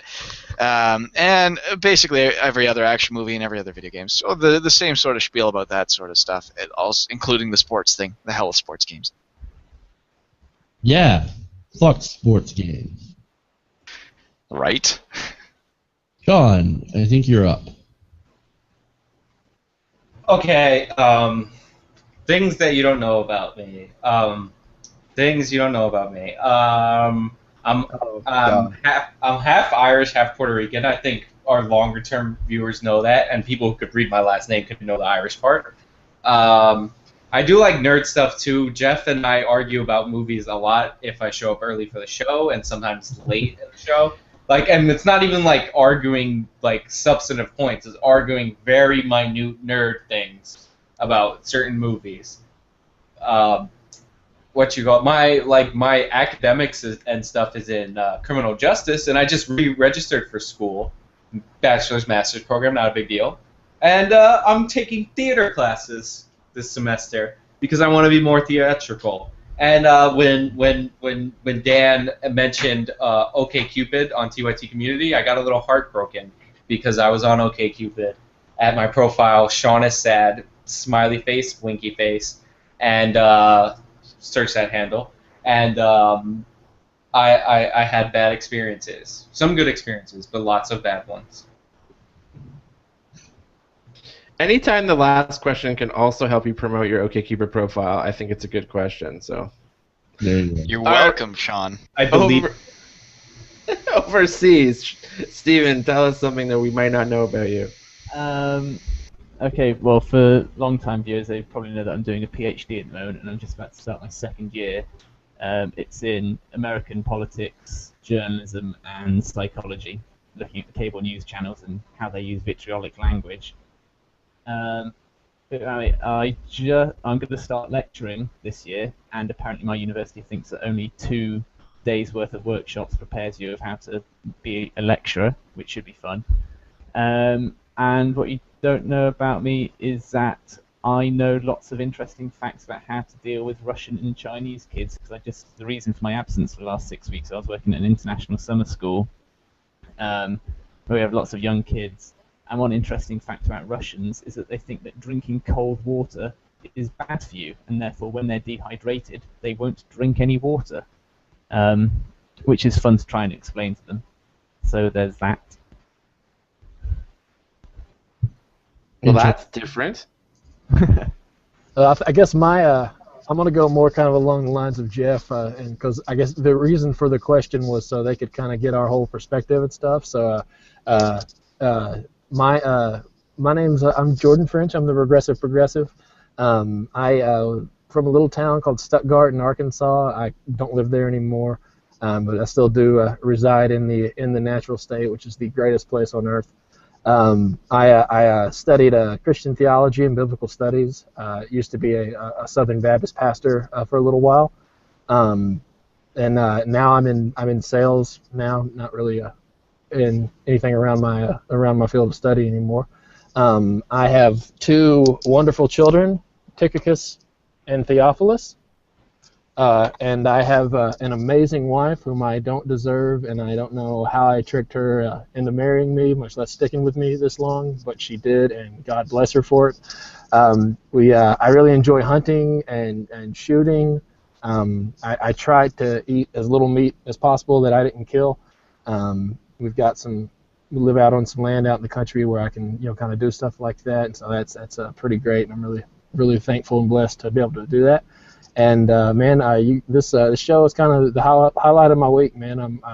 I'm so thankful that you guys let me be a part of this, and we've got a fantastic audience. So thank y'all so much for giving us this opportunity. All right, gentlemen, I think that concludes the question portion of TYT Community tonight. Thank you for sponsoring us, OkCupid. And now back to your host, Jeff Waldorf. Well, first, thank you, Dan, for the excellent handoff, and thank you for moderating this question and answer panel. Really appreciate you being here. Everybody, check out Dan Spearin over at Truth Mashup, youtube.com/cynically tested. He's got a live stream Sunday nights at 8:30 p.m. Eastern, Canadian and American politics. Excellent show. Check it out. Follow him on Twitter at Dan Spearin, and Vince at Truth Mashup. Yes, Vince. Gave you a shout out, dude. He'll appreciate that. And thank you, our audience, for asking for sending us the questions. We really love doing these Q&A sessions. So keep it coming. We'll do this as long as there continues to be questions. As long as people want to know more about us, we are more than happy to oblige and to do these. These are always a lot of fun and great reason to continue the show for 3 hours, which is awesome. So we'll be back tomorrow for a TYT Community, the Social Justice Hour. We're going to run some social justice stories. As always, feel free to send us stories via Twitter or on our myriad of Facebook pages, TYT Nation and TYT Community. Make sure to like those pages. I've already went through this spiel before, so I'm just going to keep it quick. Patreon, help us out. Hey, you know what, Jeff? Don't keep it quick, because we're only like 100 people shy of 10,000 subscribers on YouTube. So get the word out, guys. We're so close to turning that corner, so get us out there. Anyone who is, sorry, this occurred to me the other day. I want to mention this too. I'm not sure how many of you have actually found this page via the TYT Network and then continue to find us that way, but you should subscribe. that is something you should definitely do. It helps the show grow. It helps us make a better show. It's important you do it. I know you may not feel it necessary. You may think, oh, I'll just go to the TYT Network and find them there. But please subscribe. It helps the show so much. So. Or else. And speaking of the TYT, or else we'll sick Sean on you. And nobody wants that. Not even we want to do that. Right. And speaking of TYT Network, a lot of people don't know that we are a part of the TYT Network. Like, we're officially under the umbrella of the Young Turks. Now, that doesn't mean, unfortunately, that doesn't mean we get paid by the Young Turks. We just, are part of the network. So that's why Patreon is so important. It's not because we want extra beer money. I actually try to survive off this. So, and I want to give a huge shout out to our one of the patrons who watches a lot, and that's Jules Frazier. Now, she's going to be on the show one of these days, and that's one of the things that we want to encourage everybody to do, is to be on the show as well, whether you're a patron or not. Join the show. I mean, come talk to us. You guys are fantastic, so we definitely want to keep up that level of interaction, and we want to make that interaction better. And so what's better than actually having you on the panel? So, but other than that, thank you guys for subscribing. We're going to get to 10,000 subscribers here very soon. With your help, we'll get there even sooner. So, with that, from everybody here in the TYT community, thank you guys for hanging out with us. And we will see you tomorrow night on Social Justice Hour. You guys have a great day. Good night. God bless. Good night. Take care, all. Merry Easter. Steven? Fuck you, Sean. I'll finish on a fuck Sean as well. We'll see everybody later.